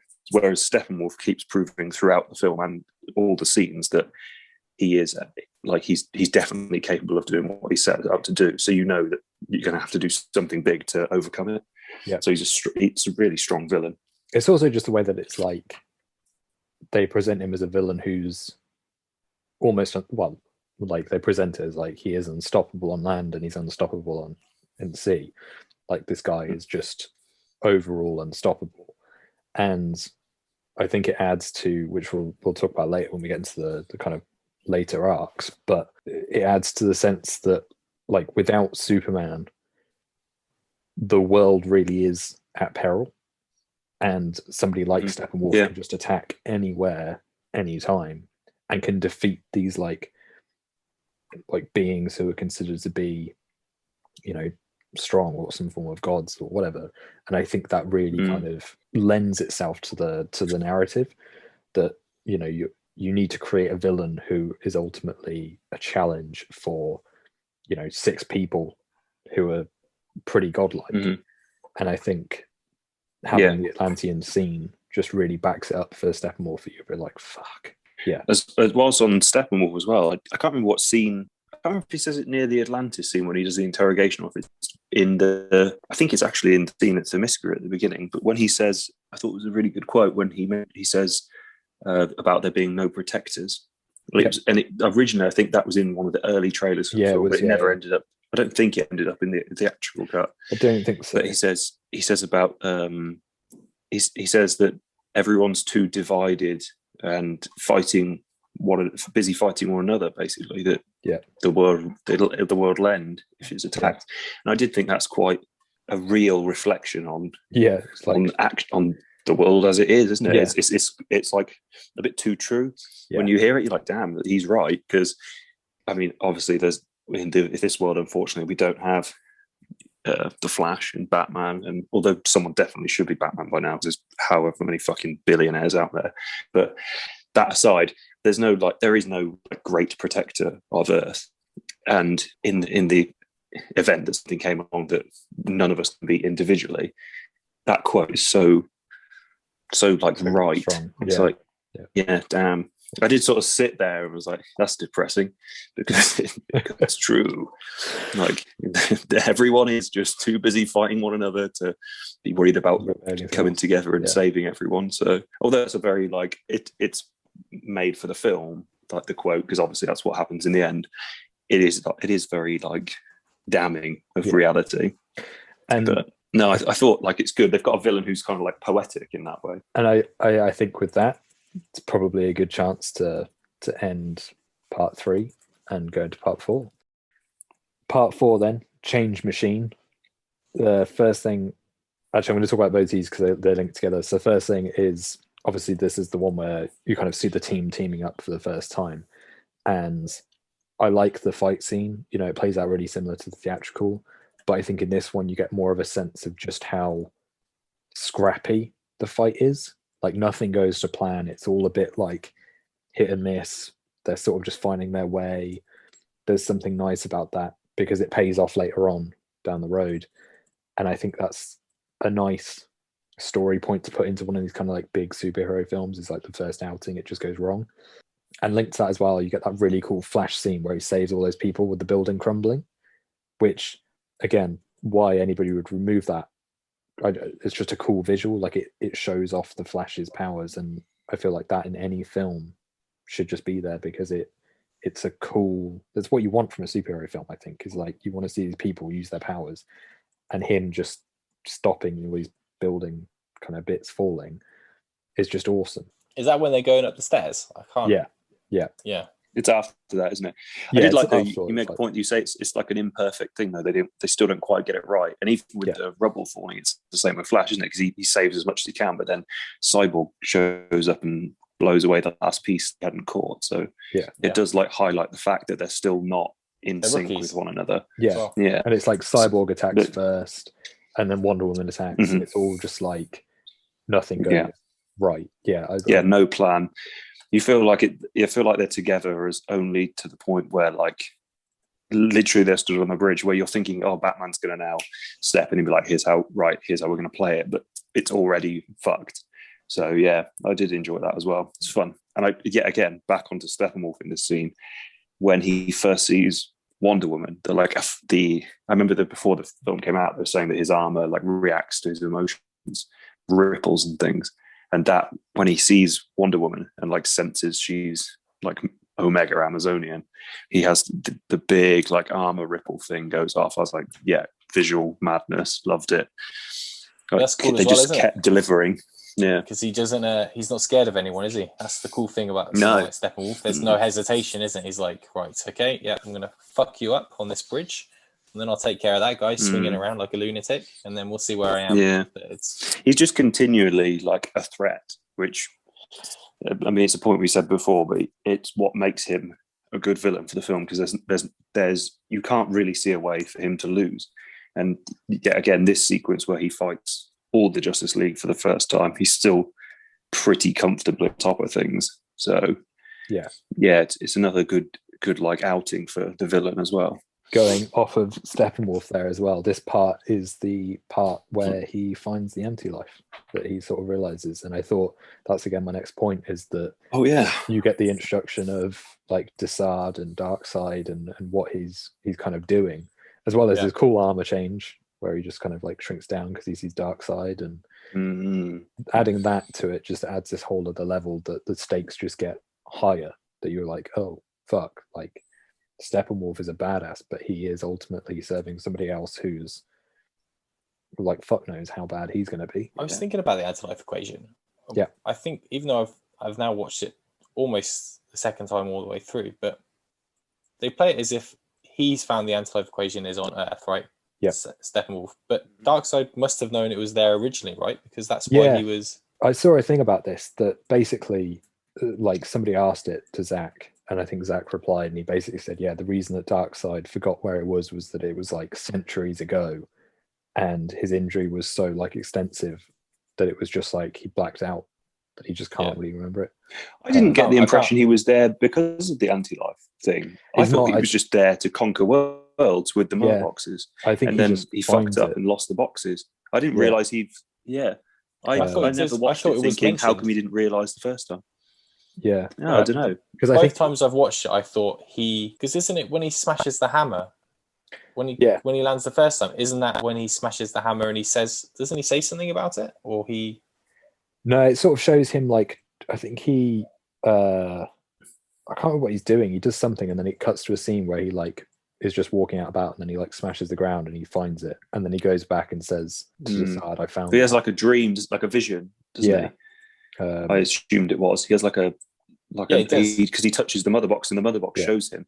Yeah, that it's there. Yeah. So then he sees that it's there and then tells. I don't really buy that he would forget about it, even if he has been like. Yeah, I think it's yanked. Loose. Okay. I feel like the explanation of just going like it was centuries ago is enough. Like for a god that's lived for centuries, like you're not going to remember everything. So I feel like I'd buy that more than just like, oh yeah, he was wounded and forgot. But it seems like I didn't even realise that's what he was there for. I generally was thinking like, oh, he's just shown up to conquer worlds with the mother boxes because they were his at that time, right? And that's all he was, just on like a conquest that was never ending, I'm assuming, because he's the big bad. I just thought that's what was going on. Because I didn't realise he was there for it in the first place. Isn't it because you need all three mother boxes to like activate? The anti-life. Yeah. That's the way I portrayed it from the beginning. Is that when he landed there, that's what he searched for and he found it. Because of what? Surely you don't need the mother boxes though, because at the end of the film he's going to Earth to get anti-life, and he knows the boxes are destroyed. Because he says to Desard, he's like, the mother boxes are gone. He's like, well, don't worry, we'll just do it the old way. So like, I feel like the mother boxes are just a tool to destroy worlds, and he's found out that the anti-life equation is on Earth after. Possibly. Maybe I've read it wrong. I've only seen it the one. No, it can't be, because haven't they still got a mother box? But yeah, that is a weird one. Nightmare timeline, isn't that the thing? Yeah, they do still have a mother box in the Nightmare timeline. They don't. I don't think they destroy them. Do they? I don't think they get destroyed. I think they just separate them. Yeah, because Desard says with the mother boxes destroyed, how will you conquer Earth? Because they don't destroy them, do they? I think they keep them. I think they separate them, don't they? I thought they separated them, and then because I'm pretty sure like it's almost like, oh, we'll keep these in separate places again. We won't bury it in the woods. I feel like I've thrown a huge spanner in the works here. You might be right though, Harry. I mean, I haven't got to the end of the second run through yet, so maybe you're right. Or I'm not sure. I just feel like that was what Desard says to him at the end, but I could be wrong. Maybe because they definitely I need to probably watch it a second time. They've got it. I thought maybe he's. I can't remember now, but isn't it like they're lost? It's almost like they're lost to them because. Or maybe he says with the mother boxes lost. Maybe the Justice League have them, but either way, I'll probably finish it tomorrow, so I can check. It's not good for this podcast, but we'll all know. Yeah. So then what were we saying? I think we wrapped it up, luckily. But I was going to say skipped Alfred and Wonder Woman making tea. I think so. That's the best bit in the film. That was cool. Yeah, it was very cool. Enjoyed that. Very nice addition. And also the section where the Justice League show up at the Batcave, and Batman says, "This is Alfred. I work for him." Yeah, I was like, I like that little joke. I swear, there was some fun little tidbits. Part 5 where they decide to bring suits back. Oh shit! Have I jumped? I think you jumped in the head. Oh my god! We're all over the place now. We've scattered. I am jumping ahead. Okay. The mother box thing has just absolutely done my brain. Get us back on track, Nick. Okay, so this bit is definitely Nick. Where were we? So bring me back. The next thing I wanted to talk about is Martha and Lois, their conversation. See, I really like their conversation. I think it's pretty strong. It's way better than it is in the theatrical. The theatrical is like, what the fuck is going on? And then the addition that it's Manhunter, I'm 50-50 on. I don't know if I like it because I like Martha's sentiment of like, you need to get back out into the world, because I like that grief cycle that she's going through. I like the idea that there's the conversation of going like, you need to, like, the world needs Lois Lane. The Manhunter bit sort of like lessens the impact for me a little bit, because I don't I just don't get what his stake is in it, in terms of like, why does he need it's Lois? Just stupid. The whole point of that is just it ruins that scene is good until that bit. Yeah.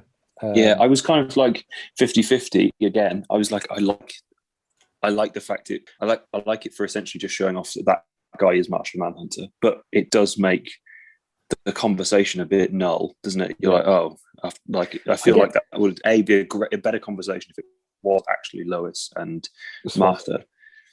Yeah, which like, and I think the thing is, I get that like him and like I get that Swanwick and Lois have a relationship in that all through Man of Steel and Bat Soups, like they're the ones that talk about Superman. That it's like she goes to him when she's investigating the bullet in Bat Soups, and in Man of Steel, like they've got a bit of a relationship there. So I get why the idea is there for him to like portray Martha to have that conversation, but I don't get why he couldn't just have that conversation with her in general, because they clearly have that relationship. It's almost, I think the main problem I have with it is it happens at a point in the film where, and he obviously shows up at the end, it makes no sense for Manhunter to really be in the film, because his point at the end is that he's been involved with the world, so because he's got a stake in it or whatever. He says it's time he started helping out, right? Yeah. And he's obviously done the thing with Lois, the conversation earlier. You think, well, why didn't you show up for the big fight at the end? Yeah. And I feel like Manhunter wasn't in it enough when it mattered for him to even really be in the fucking film necessarily. Yeah. I feel like they needed to bring him up in that it's a great touch that Swanwick is Manhunter. Yeah, but it felt like a shoehorned way of doing it. And I think his appearance in both scenes wasn't needed either way. I feel like, I don't know how I'd have improved it or where I'd have done better. Because I couldn't. I just wouldn't have put him in. We'll get to the final scene later on. But for this scene, I just think it should have been two separate things. I think there should have been the conversation between Martha and Lois as what it is. And then I think if you want to introduce Manhunter, you do it in a different way. Because I think the two scenes just don't jam. Yeah. Okay, so if there's nothing else in part 4, and we're ready to move on to part 5. I think we're good. So part 5, All the King's Men. This is probably one where I've got a fair bit, because a lot happens. A lot goes down in part 5. Opening up with, there's the conversation between Cyborg and Flash when they're digging up Clark's body. I don't understand why they'd cut this, but I absolutely love Flash again in the scene kind of saying like, he's my hero. Like, it's so simple, it's so like effective that you're just like, he's doing this and he's recognizing that he's like his hero, but there is a part of him that knows it's kind of wrong. And it's somber, it's like what it should be. I love that. And I like at the same time, you had the backstory of Wonder Woman and Aquaman talking about like the battle between Atlanteans and Amazons. That conversation that they're just like, they share a saying, stuff like that, that's the stuff that I guess you could cut if you were making it into a theatrical cut, but it's a nice little scene just to be like, oh, there's history here. But I don't know if it would be. I mean, that's the thing, isn't it? That's the terrible error that Warner Brothers made, and I'm sure we'll touch on it right at the end. But some of those scenes are crucial, aren't they? It's crucial that these characters get to know each other and talk to each other. It's good that Aquaman and Wonder Woman talk about what's gone in the past, because it shouldn't be ignored. It's good that Flash has a bit of banter with one of the other characters that isn't just Bruce Wayne. It's good that they actually talk about the fact that they're digging up Superman. Like, the guy, they just... Some of it should have been left in. It's hard to even think about how you would fit all of the stuff that Zack Snyder wanted in there in a 2.5 hour film, even though it's nonsense, because they could have easily just released a 3 hour film. It works, doesn't it? The Endgame did it.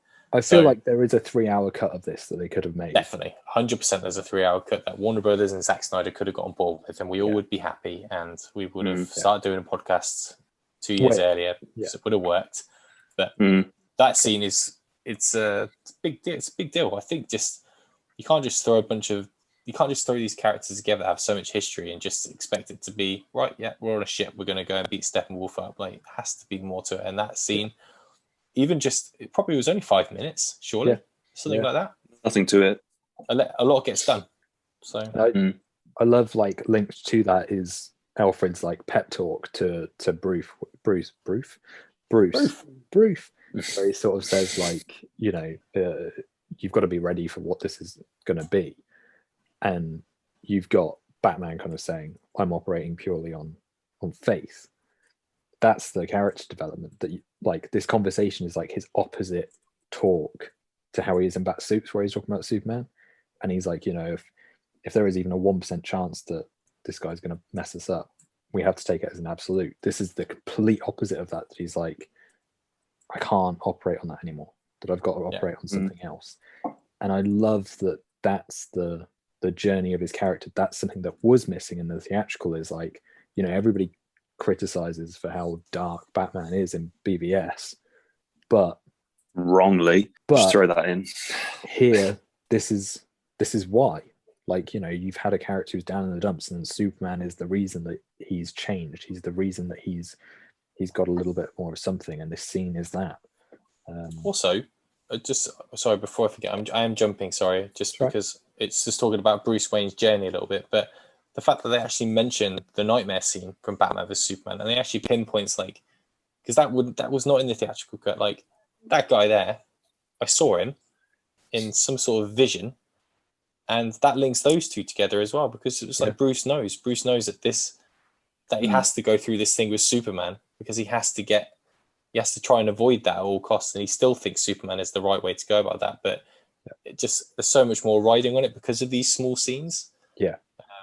Like the Atlanteans and the Amazons coming together to stop this, and Bruce Wayne still getting Flash involved. Just all of those scenes count. Just link. So again, we kind of see like Lois's grief in this chapter as well, like seeing her on her own, a bit of music, there's a bit of like hope tied into it. And then you get the casual shot of the like pregnancy test, which is like a huge kind of thread to start laying in. But I like that that's the thing that is almost like that brings her back into the world, that she's like, okay, today's the day. Like, I'm just going to get up, I'm going to do this, and this is going to give me the hope to kind of move forward. I really like that. I like that it's just, that's her character arc, and this is just going through the grief. And then it's like the day of Superman's resurrection is almost the day that she's like, okay, I'm ready to move on. And then she's just given up on him. Yeah, and then she's hit with it, and it plays out so well because of just the way that it's done, like the way that they've told her story of mourning Clark. Yeah, I just thought huge, really, really good. So one of the biggest moments from this chapter, I think, is Cyborg's vision, that when they go to activate and bring Superman back again. I can understand, you know, at this point why they would cut it from the theatrical cut, because they've clearly gone down a completely different path, and you know, this is leaning into the kind of darker side of everything. But as somebody who's a fan of the Nightmare world, I think it's awesome to see all of this stuff, like Darkseid killing Aquaman, him like approaching Clark in the Batcave with, I assume, Lois Lane's body, Wonder Woman dead, like fucking Kilowog just lying dead at the halls of justice. It's all just stuff that you're just like, this is awesome. And then at the end of that kind of snapshot scene, you get the like line of dialogue that's like, the future has taken root in the present, and there's just this fucking ominous feel that you're like, oh shit. I love how that's done. I agree. Yeah, just thought it was so cool. You also get some cool shots of just, I mean, Omega beams. I was going to say that. Yeah. Yeah. You know, never knew how they'd play that off in the film. Like, because I remember you see it in the comics, like the zigzaggy lines getting everything. Like, that's really fucking jarring. Like, it works as a comic, but I was like, don't know how that with like Snyder's vision, because the way he's done like Superman's laser eyes and things, like it feels very like real. And I was like, I don't know how great it would look, but it looked great. So it's savage as well. I was all over it. It cuts through somebody when he does it, and you're like, what I liked about it is it's like, because I didn't notice the first time it's Aquaman, he like impales in that sequence. I just, because it's so lazy, so like again it's such a massive nod for villains. It's like, this guy's the baddest MF, period. And it's like he literally just like casually like one hand impales Aquaman, dead, like toast, and at the same time the beams are kicking off, murdering everyone who's nearby. Like, this guy's absolute animal. It paints Darkseid hard.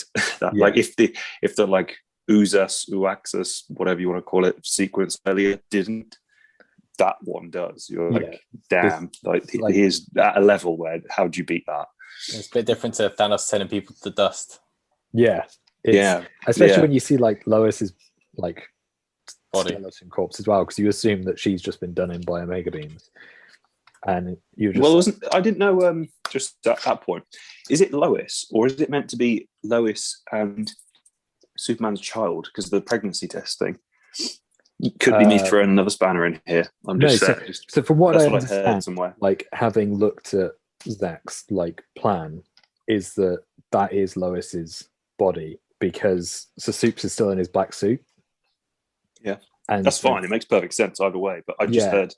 From what I get, child theory, and was like, it's what? Like Batman hides her in the Batcave, and Darkseid like booms in and basically says to Batman like, "Stop this," and then just rinses Lois, and then that's huge the moment, like turns that he's just like broken, And so I just, how does Darkseid turn him? Is that like, was that ever explained? Basically, it's like anti-life, but also just broke his will. Superman's broken. He's like, okay. Makes sense. They do a version of it in not through Darkseid though. It's through, I think it's Joker in Injustice. I did wonder if it was an Injustice thing, because I was like, that's they pretty break standard. Superman, like they kill Lois, and then Superman basically becomes like a villain essentially. Just beats the shit into the Justice League. Nice, good. And then like immediately after the kind of vision scene and Supes is back, we've got the Superman fight scene with the League, which I think I liked it in the theatrical, but it never quite landed. There was something about it. It's pretty much the same, wasn't it, other than the ending, right? Because I remember that being one of the few bits from the theatrical that I really enjoyed. So I was like Flash, Superman was a really good bit, wasn't it? Yeah, like especially the part where he's holding Cyborg and Wonder Woman back, and you see Flash is trying to run rings around him, and then you just get that like slow turn from like the gaze Superman is awesome. As he sees him. Yeah, the gaze is awesome. And Ezra Miller's reaction is awesome. Like, fuck. And the best thing is that Flash doesn't stop being slow either. He's just like, okay, being fast. Rather. He's just like, I've got no plan B. Like, speed is what I have, and he can see me, but it's very good. The dodging thing was great, where he's like, Superman's just like, it's not like he's almost like he's not trying to hit him, he's just trying to dislodge him, because he's doing like swipes, isn't he? And it's like, the force of the air is like sending Flash off, and it makes him trip. And that it was super cool. Big fan. And like you said, like the ending of it, like in the theatrical cut, is just one of the worst scenes ever. Dreadful. Batman, it's just fucking shit. Like just awful. But in this one, it's way more menacing. Like the fact that Superman does go to kill Batman, and he's like, well, basically, do you know what I was wondering how that was going to play out, but then he's got the gauntlet things. But my brain, the way it dissected the things, like the shoes ripping off right and clothes not being able to hack it, I was like, even if those gauntlets can take the beams, how are you able to hold your arm up in the way of that? Do you know what I mean? Like, surely those beams are like fucking mega. So I was like, I know he's Batman, and I can allow it. It doesn't bother me too much. But I was like, I feel like the block would have been way less, like aimed.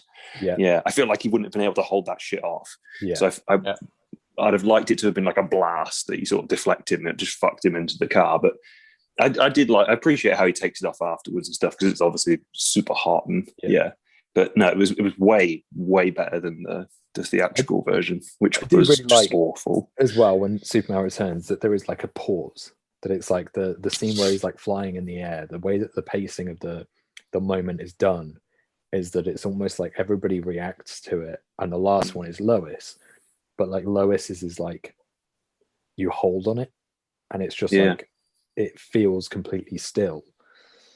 And I do like that, because then when she comes in at the end with him, it's almost just more meaningful. It's less like Batman in to be like, he'll stop her.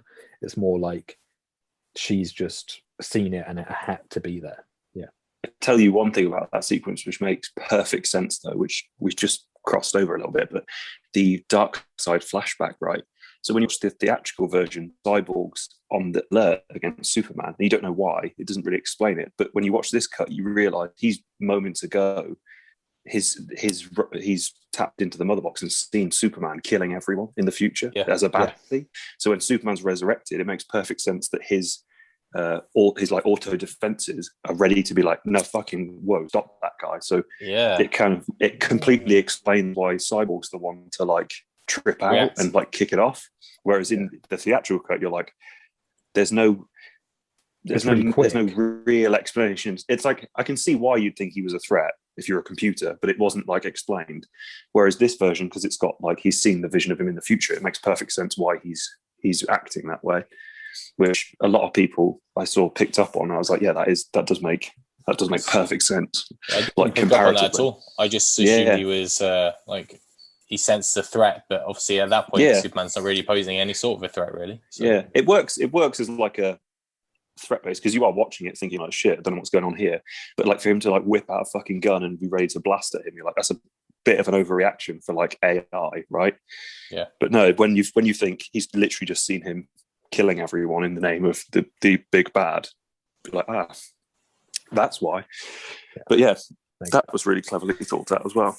It's kind of made that more necessary, I think, than like the other nightmare scene, the little flash forward. Yeah, just sort of, which otherwise could have been cut. Yeah. And then at the end of it, you've got Silas Stone sacrificing himself. I also want to take this chance just to say that Silas Stone, I think it's awesome that Zack cast, I've forgotten the actor's name, but that actor to play his dad, because that actor created Skynet in Terminator. And I think that's such a nice touch that it's like... Wait, what? In Terminator 1 or 2, whichever one it is where they find the creator of Skynet, he is the guy that created Skynet. So in two films... actor is. Right, okay. Yeah. I thought you meant he wrote the Skynet arc for the Terminator films. So I was like, what? So in two films, he's created these like huge... That's pretty cool as well. Yeah, that is fun. Yeah, just a nice little touch. And another sequence again, which, because I'm obviously Mr. Steppenwolf in this podcast, it's another sequence that makes you realise Steppenwolf yet again cannot be fucked with, because they're obviously activating the mother box to bring back Superman, but in doing so they realise it's going to ping to the baddies, like they'll be able to see where it is. And he shows up again, takes it with pretty ease, essentially. Yeah, just sort of walks in, has it, mocks them and fucks off. And you're like, yeah, again, can't be fucked with. Yeah. So another good nod, and he still looks glorious again. Like, that doesn't change. Okay, so unless anybody's got anything to add, we can move on to part 6. Yeah, sure. Yeah. No, I think we're there. So part 6, something darker. The first thing I picked up on is there's like a shot of Superman, and it pulls out, and there's like the swings, and it, like when he's back home, it's such a perfect shot because it's so reminiscent of Man of Steel. And it's just so, I love that they take the time.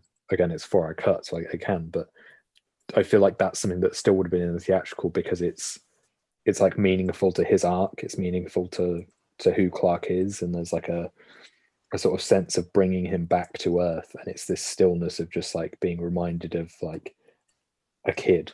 I just thought it was really, really nice. I'm with you. I feel like Superman wasn't too overdone as well. Like Superman and Batman in this one are kind of, although they're central to the story, they're like secondary characters. The films I felt was more about Flash, Cyborg, and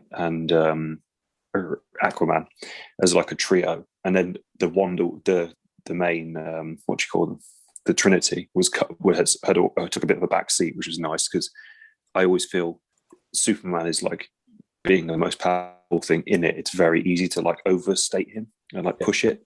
So he was in it, I think, the perfect amount. And like the scene you say where he's resurrected and the stuff on the farm was really reminiscent of Man of Steel. So it wasn't too in your face. It was nice.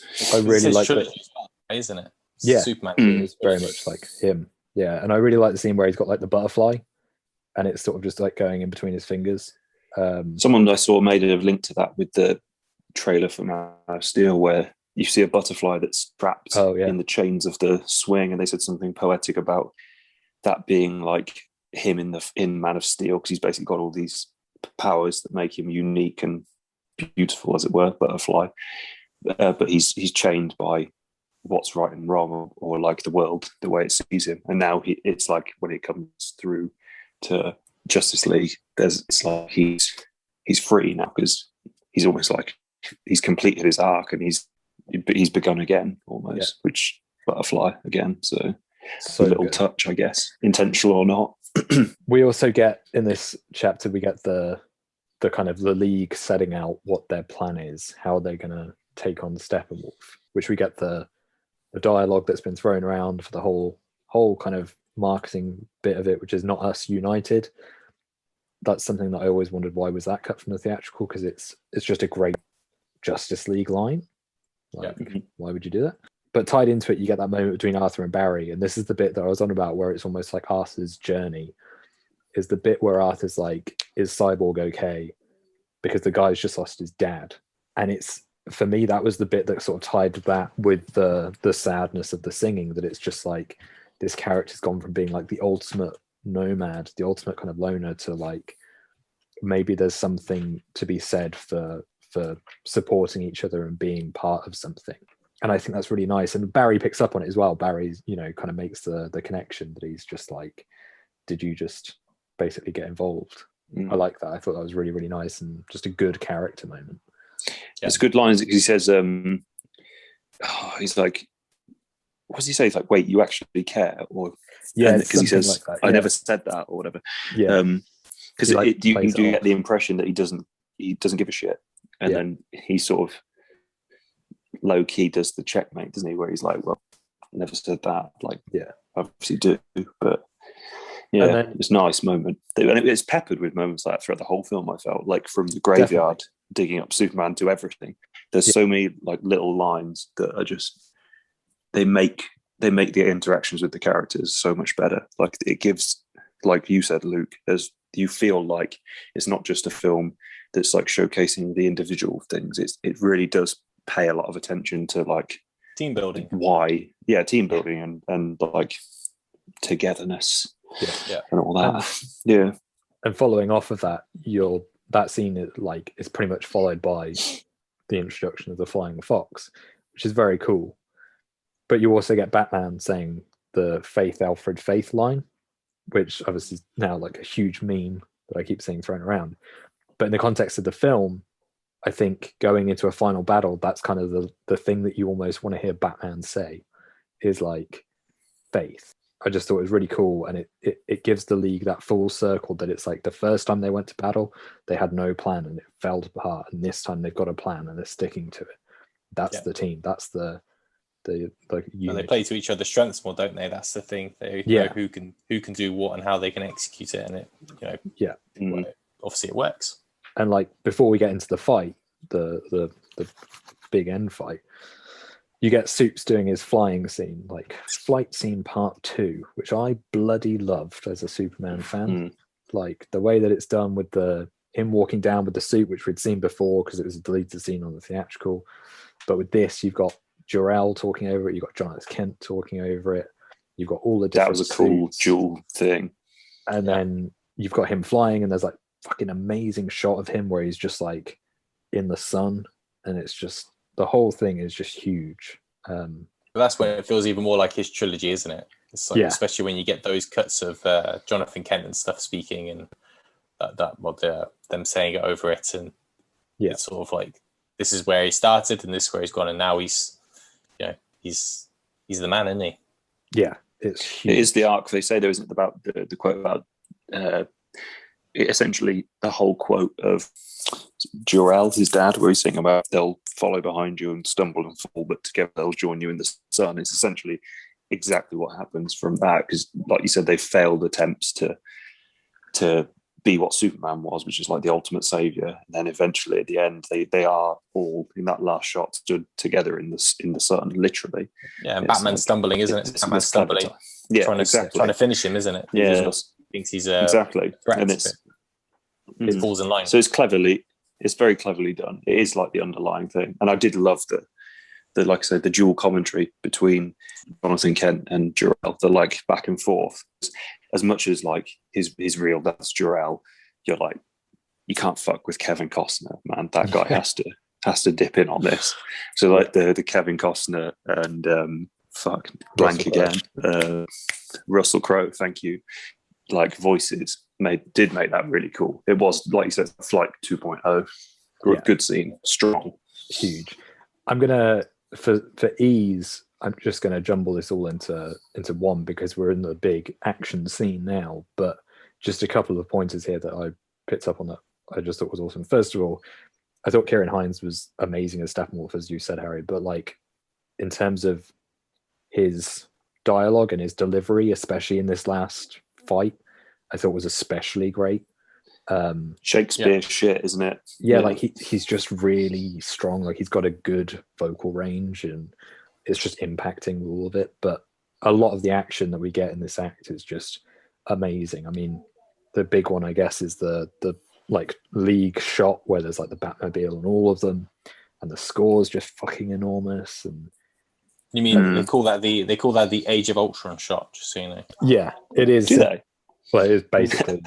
I was trying to annoy Nick. It is similar to Ultron. It's just not side on, but yeah, I thought that shot was mega, and I think just going into it, it feels way more epic, but also like the stakes are just way higher than they were. It's exactly why I wrote down stakes are higher. Yeah, it looks better. It's not fucking purple. It's yeah.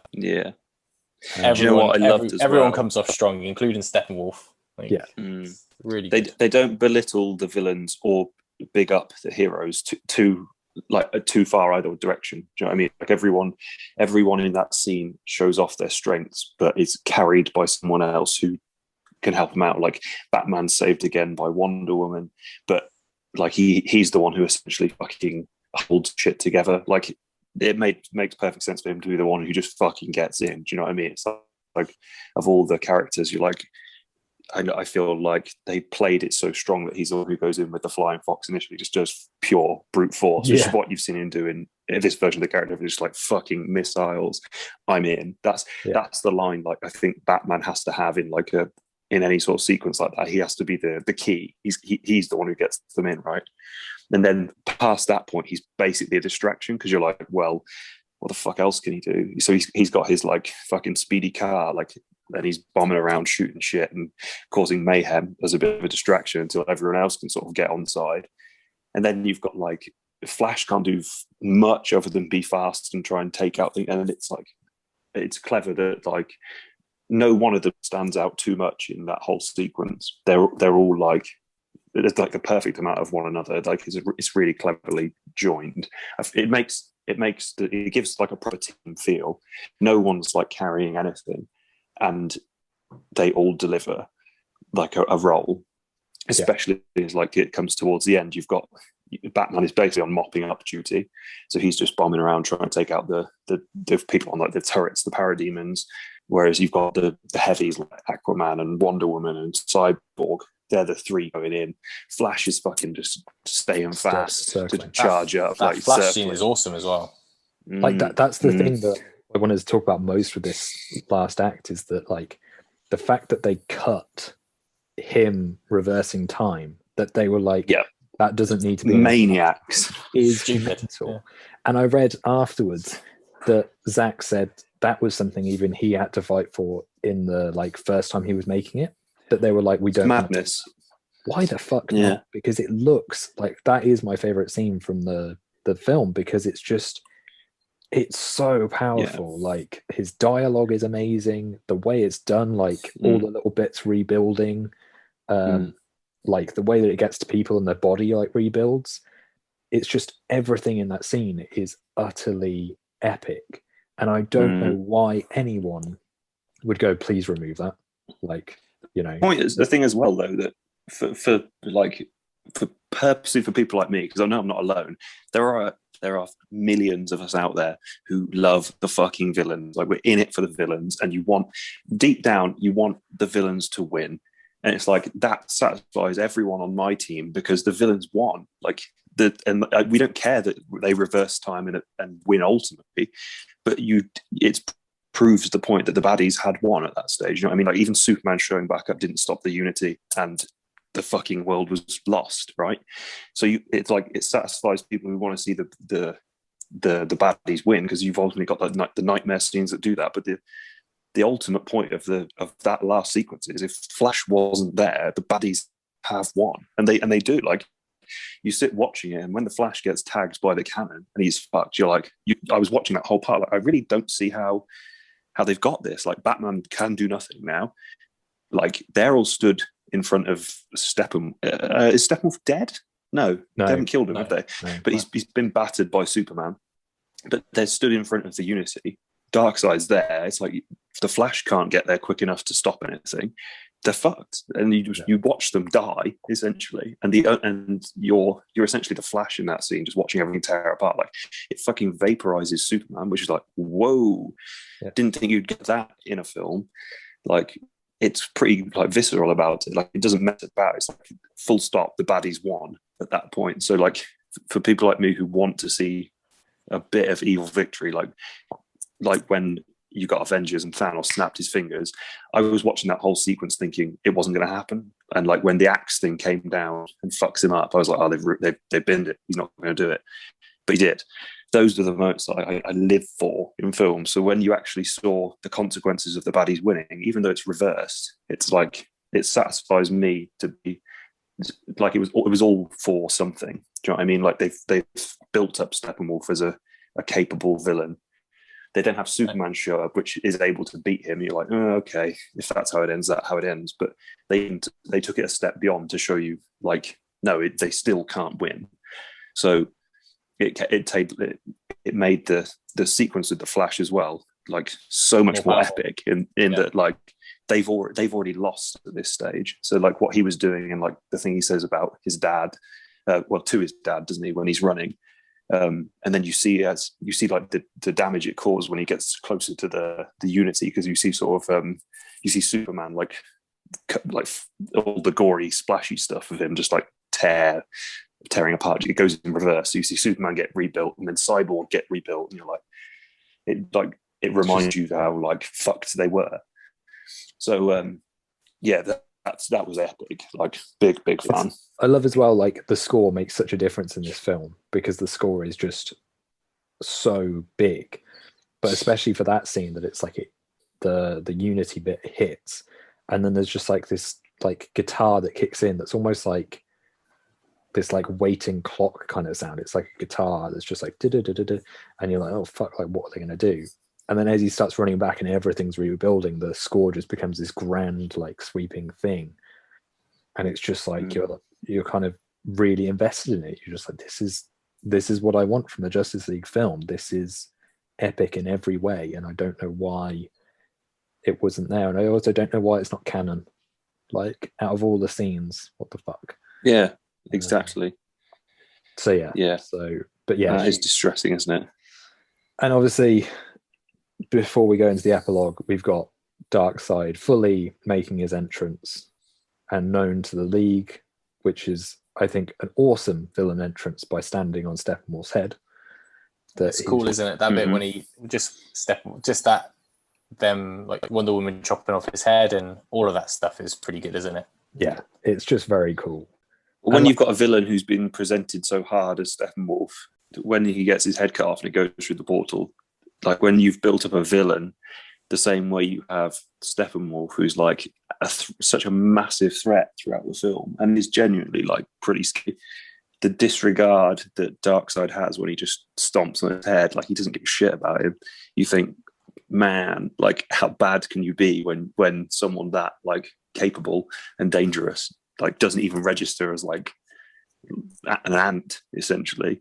It really does. That shot does like does make you sort of lean back into the seat, like, fuck, this guy's bad. And then he's got the glowing eyes thing going on as well, which obviously means you're even badder. Yeah. So yeah, it was played out hard, wasn't it? I was big on it. But this was a point I was going to say where earlier about the CGI. I felt like the CGI when you see him in the flashback is crisp. It's super good. But then you get it's fine when you see him show up and he steps on Steppenwolf's head, but it's the last shot where it's him and Desard's like, how are we going to get the anti-life equation or whatever? And he's like, oh, we'll do it the old way, assemble the Armada, and it does that he marches down that like cathedral thing they're in. But like something about the CGI there just didn't seem finished. They said they changed it quite close to the end. Oh, right. Oh, did they? Yeah, I watched the special effects guys talking about like their budget and what they had to work with, and they said that last part was the last thing they worked on. That wasn't right. That they basically started again from scratch. Ooh. Like with Steppenwolf as well, they had to pull everything back because he was a different size. Yeah. Some things didn't look right, but they said that one was the hardest thing to do, and I think that's probably why. Right. Yeah. I think that's probably why it didn't look great. Yeah, it just wasn't as good. It did look fine, good, but it didn't look polished. It wasn't as like clean as it looked in the previous sequences, but still good scene, like good material. And if you want to see the big bad, like it was a great way to have him step up. You know what I mean? Like he walks straight in, and then you've got like the portal shot. That was cool, really cool. So yeah, I was all over it. Nice. So then the epilogue, which I believe, I didn't write down the name of this, but I think it's called Your Father Twice Over. It is, yeah. Yeah, which is because of the cyborg dialogue, which I think is a good piece of dialogue. I think with the epilogue, it's probably best if we just talk about it as like a whole, because it's not really like moment to moment. It's random cuts, isn't it? You could, I think there's a lot of it you could have just put in, other than maybe the cyborg stuff. You could have put any of it really in any order. Yeah. Like especially the end, like the Bruce Wayne Martian Manhunter bit, I felt probably could have come before the Nightmare bit. Yeah. I mean, the Nightmare bit I almost thought should be when Cyborg sees the vision of Nightmare, but I don't know. Yeah, maybe. I just thought the epilogue as a whole is quite like haphazard. It's quite like, here's things that are happening, and like I love the Nightmare scene. I think it's great. I think Joker and Batman's interaction is awesome. Like, what controversy! What didn't you like about it? I hated the line where he said that he will fucking kill him. Oh, really? Really? Yeah. Oh, I just thought it was so. I don't know what they're trying to do. What they're trying to say, like, it's. Why? Why? I think it's just because it doesn't establish why Joker's even there. Like, he must be important to something. Like that's like, I don't know what the crack is, but I'm assuming they need him because he says, "You need me," doesn't he? Yeah. Like he does. I assume he probably knows his way around things, doesn't he? But it just seems so. I just felt it felt very forced. I get the impression they've broken him out of an asylum or something in the fact that he's still wearing like an asylum gown, right? So I feel like whatever the story is, they've had to go to the effort to break the Joker out of wherever they should have just left him, otherwise, or would have left him otherwise, to because they need him in some capacity, which is unexplained. So they obviously so they need him for something, but it just doesn't explain. I think that's why that line feels so weird to me, is that you don't know. We haven't seen enough of those two characters together to.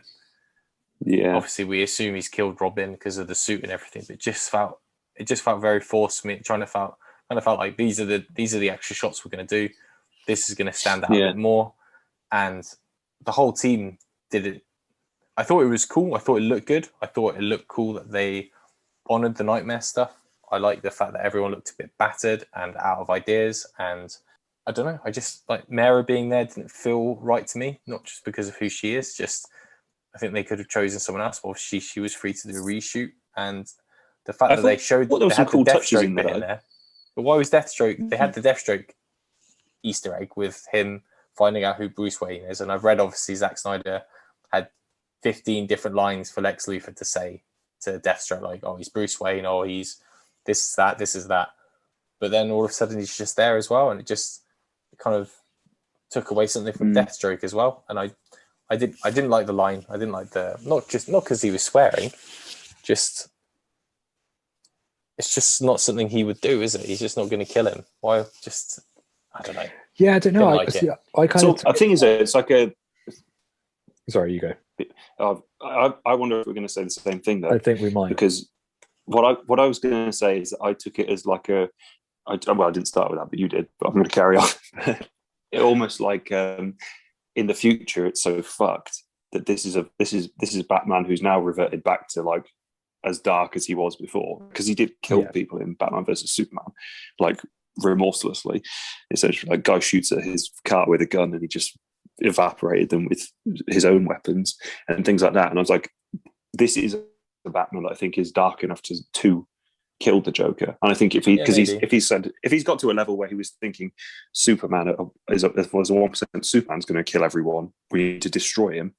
I think this is probably a Batman that's sick to death of Joker's existence. And he's probably one that realizes, look, if the Joker was fucking dead, it'd be better for everyone, because he already makes the thing in Batman vs Superman. He says maybe it's Gotham City and me that's just tired of freaks dressed like clowns kind of thing. And I think that they've done it like Snyder said with the Batman vs Superman. It's Batman who's sick to death of being like the savior. So he's a much darker version. I think that Nightmare version is very much the same character, especially in when you saw the Nightmare sequence from Batman vs Superman. He's snapping necks and taking names and shooting people with guns in that one. This is not the same Bruce Wayne that's like happy and like full of faith. Yeah. This is like the ultimate faithless version. So I feel like him threatening to kill the Joker. It kind of went was lost to me. I realise now what you're saying. And I didn't really think about it like that, but I still didn't. I think maybe I was a bit disappointed because I think I read a couple of times that it was the Nightmare scene itself was an hour of the film, and when you saw those still shots of Joker in a hallway and Bruce Wayne in a hallway, I thought it was going to be like a mind fuck thing. Yeah. So I think I was a bit underwhelmed by it, and I think that line didn't sit well with me, and then Deathstroke bit didn't sit well with me, and I like it visually though, and I like the fact that Superman's there at the end and all of that. Just I'm 50-50 on it, to be honest. Yeah, I think I was kind of in the same boat as Harry, that I was like, I like that version of Bruce is so far gone. Like too many people have died because of him, which is effectively what the Joker does. I like that the Joker baits him, that he's like, how many people have to die before you basically have the balls to die yourself? Break your rule. And, it's the combination of like bringing up Robin, that he's like, you rip up this card and I'm happy to talk why you sent a boy wanted to do a man's job. I think that's like such a brilliant Joker line. It's a good line. That's a very good line. There are good lines though. I do baiting you. I don't mind some of the dialogues. Didn't like that Batman line. So that was a great touch as well. The card being the truce, right? Because in the Nightmare sequence in Batman vs Superman, Batman's got that gun, right? He's got a rifle, and he has the Joker card taped to the rifle. It never made any sense. And actually, like, and he was like, "Yeah, cool touch, like fucked up Batman from the future, sure."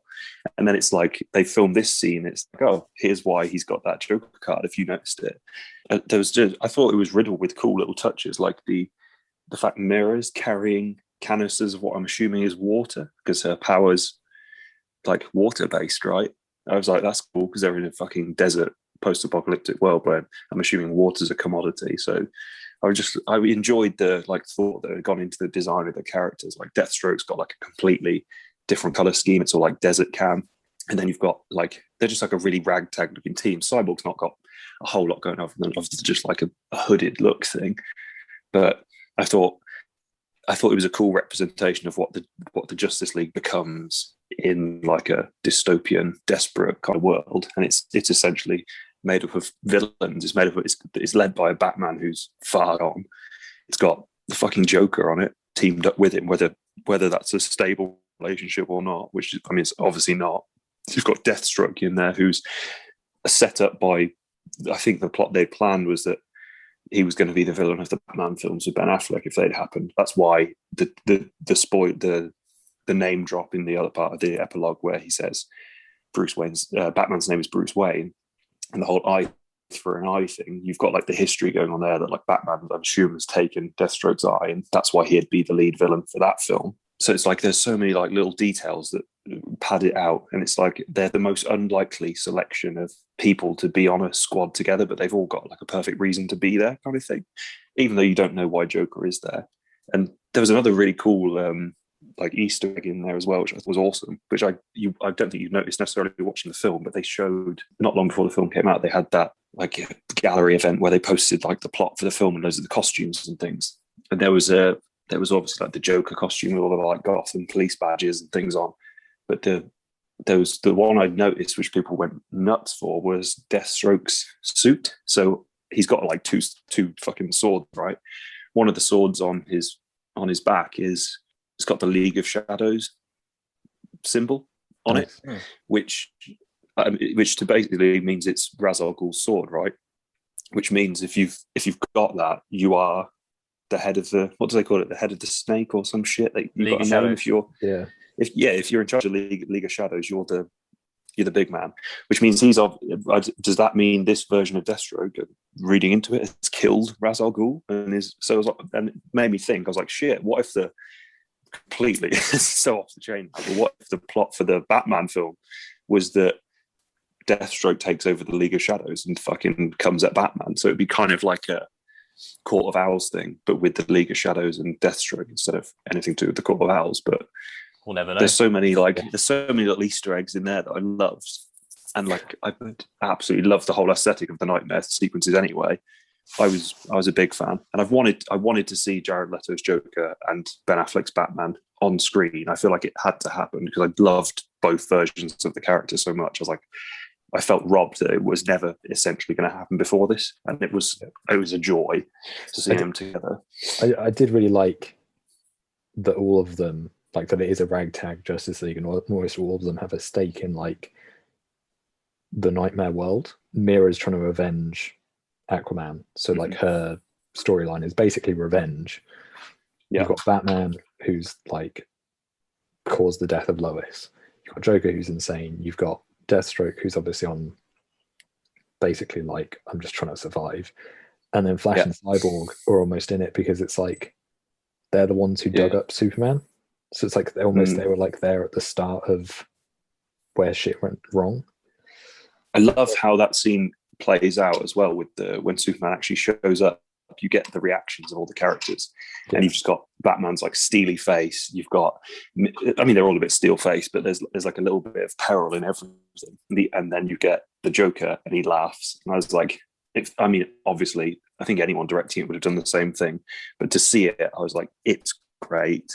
Yeah. Like it feels like the Injustice kind of. It's got that Injustice feel to it, and it is awesome. Seeing just like the worst of everything, I think is awesome.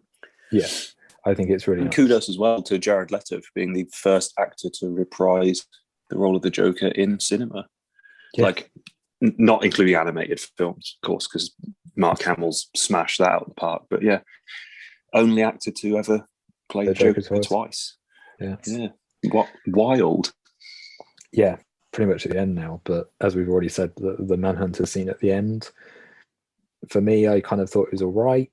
But knowing that originally they'd filmed it way back when, and I was reading that basically they'd filmed it and covered Ben Affleck in green light because it was supposed to be a Green Lantern. I kind of feel like I was a little bit robbed of that. I agree. Like I feel like the Green Lantern would have been better. Yeah, obviously that's not Zack's choice. That was Warner Brothers that stepped in and were like, we can't use John Stewart. Yeah, that's their gutting. I feel like though that scene, like I said earlier, the Manhunter stuff in that film, I enjoy the fact Martian Manhunter was in it, but I saw no point to him being there because he shows up early enough in the film. Well, he shows up in the film when he does, but it reveals the fact he's been there since Man of Steel, right? And it just makes you think, why the fuck did he not get involved at any other of these big points in all the films, which I can allow. But then for him to show up at the end, why did he choose that point to come tell Batman, like, well done? I like the Marvel sentiment thing, isn't it? It's the same thing. Yeah. I feel like it's like if you were there, get involved, mate. I feel like Green Lantern, don't show up to say, like, well done. Show up and help. I feel like Green Lantern works better because you can say that he was just off planet, like that he's been out in the galaxy somewhere, and the cry of Superman is what brought him back. And you can kind of say, like, look, I haven't been looking after Earth, but I'm taking a stake in it now. Like, you can use the same dialogue, really. You can also say that the ring only just found him X amount of years ago, because the ring disappears, doesn't it, in the opening, and it could have bounced around for several years. Fuck knows where it's gone. So I feel like it would have made a lot more sense to be Lantern, and I feel definitely. I like Manhunter, and I was glad to see him show up, but I feel like there wasn't much point.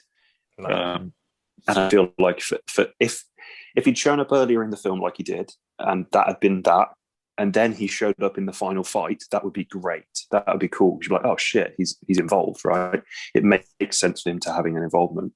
And then he could have then had the same, if he showed up in the fight and they'd be like, who the fuck is this guy, kind of thing. That would have been fun, because it'd be like a curveball element to the fight sequence. No matter what he did, because it ultimately died when the Unity thing happened, right? And then have him show up again at the end and speak to Bruce. That kind of would work. But I feel like there's no like glue to either of them. Yeah. Sort of like, I think it was intended to be a lantern at the end. That makes perfect sense, because it would have worked. But for them to have now doubled up on Manhunter, it wasn't quite enough. Not necessarily. I think it would have been stronger to end on the nightmare scene. I think that would have been a good. Yeah. I think if it ended on the nightmare scene, you would have been left wanting more. Yeah. Probably. Yes. The Manhunter was just all like, okay. Yeah. I think it just was an odd ending, and you should have put that scene could have been included before they even all joined together again. Like. Yeah. I mean, Bruce Wayne didn't give a shit. He was just kind of like, mate, it's like 6 fucking a.m. Like, just save the world, leave me be, mate. Like, I'm sleeping. So that's covering all the chapters then. So we should give it a rating, all of us, and maybe just sum up our overall thoughts. So we'll give it a consistently rating out of 10. So I would give it a consistently rating of 7 out of 10. Because I didn't think the beginning was overly strong. I really enjoyed sitting through a 4-hour film. That doesn't take anything away from it. I actually thought that experience was great. I would have loved to do it at the cinema as well. Yep. I'm far more impressed than I thought I would be, because I was quite negative to it. I really thought it was going to be a bit of a screw up, actually. But it came off a lot better than it had the right to, in my eyes. I still can't get my head quite around why Zack Snyder shoots so much material knowing that it's probably never going to see the light of day, unlike this unique circumstance, because he shot all that knowing that the studio were probably they weren't going to do the 2-part thing as they said they were going to do. So he would have had to cram this all into 2.5 hours. So no matter what way he did it, they were never going to extend the time limit. He was never going to get it all in there. So we would have lost some of these key scenes no matter what. But I think his hands were obviously tied, because they've promoted this completely wrong and set it out completely wrong. I still think he was the right man to do Justice League, but after more solo films. But I just didn't think it was quite at the level that I would have loved this to be the first Justice League film experience. I would have loved it to be like a 3-hour film with a lot of the elements in it. And I think I would have given it a higher rating. But because we've had the shit cut and this sort of, not makeshift, because it's all there, isn't it? But although I enjoyed 4 hours, I think there's still stuff that could have not been in there. Like we said, some of the Martian Manhunter, even though that was minimal, but some of the scenes were a bit too long for those reasons, which is why I would probably lower it down a little bit to something like a 7. So, but very impressed compared to what I thought it was going to be like. So there's a win there, I guess. Always good. What about you, Nick? I've really thought about this, because our last podcast, I gave WandaVision an 8, just for anybody who hasn't seen that. And, my main criticism of that was just that they didn't explore the grief aspect. So I think for the Snyder Cut, I'd give it a 9. Just, it's probably my highest yet. But I can't give it a 10 as much as I love Snyder, because, like I said, like the epilogue for me is a little bit haphazard. I think the Manhunter stuff's a little bit kind of shoehorned in. And I think you're right that there is, as much as I love the 4-hour cut because I get everything from it, I think there is a 3-hour cut of it, which is what I hoped they would have like originally released. I think that would have been the happy middle ground of Warner Brothers saying we need a 2-hour film, and Zack saying, well, I've got 4 hours of footage. I think go for 3 hours, because audiences can easily sit through a 3-hour film. So everyone wins, don't they, in that respect? But yeah, so I think happen. Yeah, I'd give it a 9 because everything is in there that I wanted to be in there. There's nothing that I'm kind of like, oh, that isn't there. You know, minus Jon Stewart as Green Lantern, but again, that's Warner Brothers' fault, not Zack's. So yeah, so I'd give it a 9. Nice. Harry? Well, I'm going to glue the two of you together because I'd give it an 8. I think there's it lived up to everything I wanted it to be. So, which first off the bat, kudos, because that's hard, and there was so much hype for it initially. Like, I know Nick and I have talked about it for so fucking long. Like back when we were like, it'll never happen, like for that long. So the fact we've like been like drip fed details over all these years of what's going to be in it and how it's going to be and all the stuff Zack's saying, I think it's like huge success that none of that was a lie, because it was all there. There was one thing which I saw, which I wondered where it had gone, but it got explained, I saw recently, and it was like a picture of like the parademons, how they're made, and Batman finds it in some warehouse thing. And I always thought it looked super dark, and Snyder had posted it, but it turns out that was a Warner Brother thing they cut as well, like the Jon Stewart thing. So that's fine. But anyway, yeah, besides that, I thought it just like, it ticked everything it needed to do.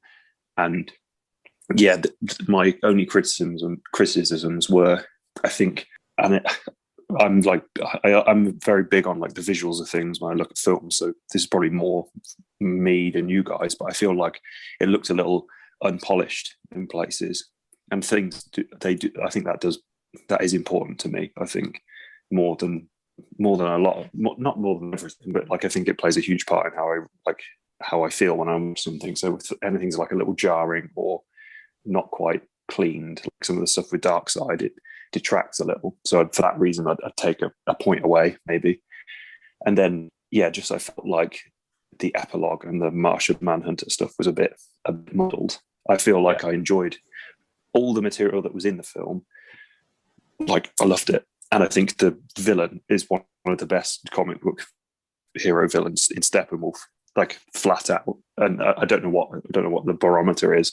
I'd have to really go through my comic book film villains hit list. But I feel like Steppenwolf is way up there. Yeah, Mr. Freeze is obviously top. Freeze is top. But Steppenwolf is without question top 5 favorite comic book hero villains, like for like aesthetic and actually being what a villain's supposed to be in a film, as far as I'm concerned. So it ticked off everything I sort of wanted to do, and I think the only setbacks were just a few visual elements, which I can't really blame anyone for, because the turnaround for the film was ridiculously fast. But nonetheless, they were there. That's it, though, isn't it? If Zack Snyder didn't shoot so fucking much, like we could have got a 3-hour polished film. That's the thing. He shoots fast. Yeah. I read somewhere him saying like out there could be like a Snyder cut for Sucker Punch and another one for Man of Steel and a longer Batman Superman cut. It's just never going to win when you shoot so much. So much material, and like it is a strain on, especially I imagine working on the, like you said earlier, Luke, if you're part of the visual effects team, it must be such a slog to try and finish everything in such a turnaround. This film must have set some sort of record for the visual effects process, like surely for the speed they managed to ram it together. Well, that's pretty much where the 70 million went, wasn't it? Just all on that. Yeah, it's got to be just like quick time. The reshoots, I saw that. I saw Zack talking about it, that Warner's basically were like, "You're not allowed to reshoot anything," and he was kind of like, "Well, it's the Snyder cut. Why are there rules? It's my cut." Yeah, so we just filmed it anyway. Like you said, that the Martian Manhunter stuff, he filmed all of that on his driveway.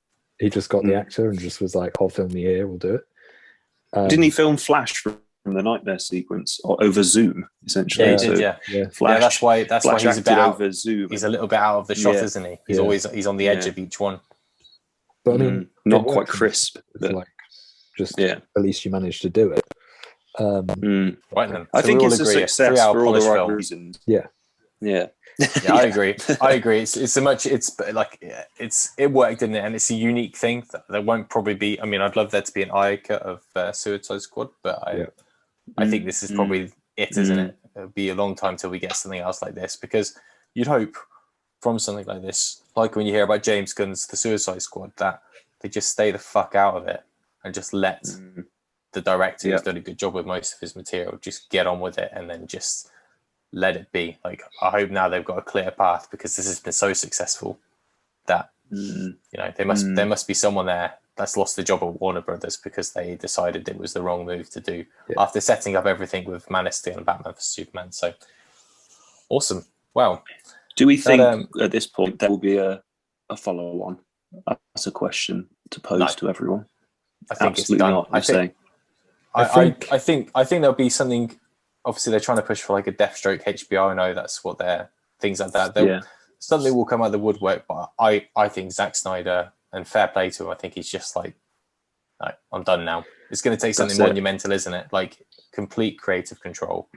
Yeah, I think there's two things. I think one is like, I think there's a world in which he does it for a smaller paycheck, because like he didn't take a paycheck to finish Justice League, like he didn't take any to do this cut. And I think there's a world in which, with HBO, not Warner's, he continues it in some fashion, I don't know what, and takes a lesser pay cut to have more say on it. I think the other option is that he finishes it as like an animation or comic or something. There's just a way for him to like finish his vision. I think the problem is there's such a calling to see how the rest of it plays out. And I think the Snyder Cut doesn't help with giving you a definitive end. Like, no, not at all. It'd have to be a comic, wouldn't it? It'd have to be something like that. Something where there's an agreement with DC. But then again, he's not au fait with half of the DC like staff. Like I know he's mates with Jim Lee, who is head of Jim. So I don't know. I think there is a world in which something continues from it. I just don't know what. I would think there'd be a reboot before. I think we'll be more focused on the Earth 2 stuff. Yeah. Eventually, I think they'll reboot all of it. I think we'll get another Wonder Woman, and obviously we'll get the Black Adam stuff and everything. But I would think in another 10 years we'll be talking about a complete reboot of like Pattinson's Batman, maybe being.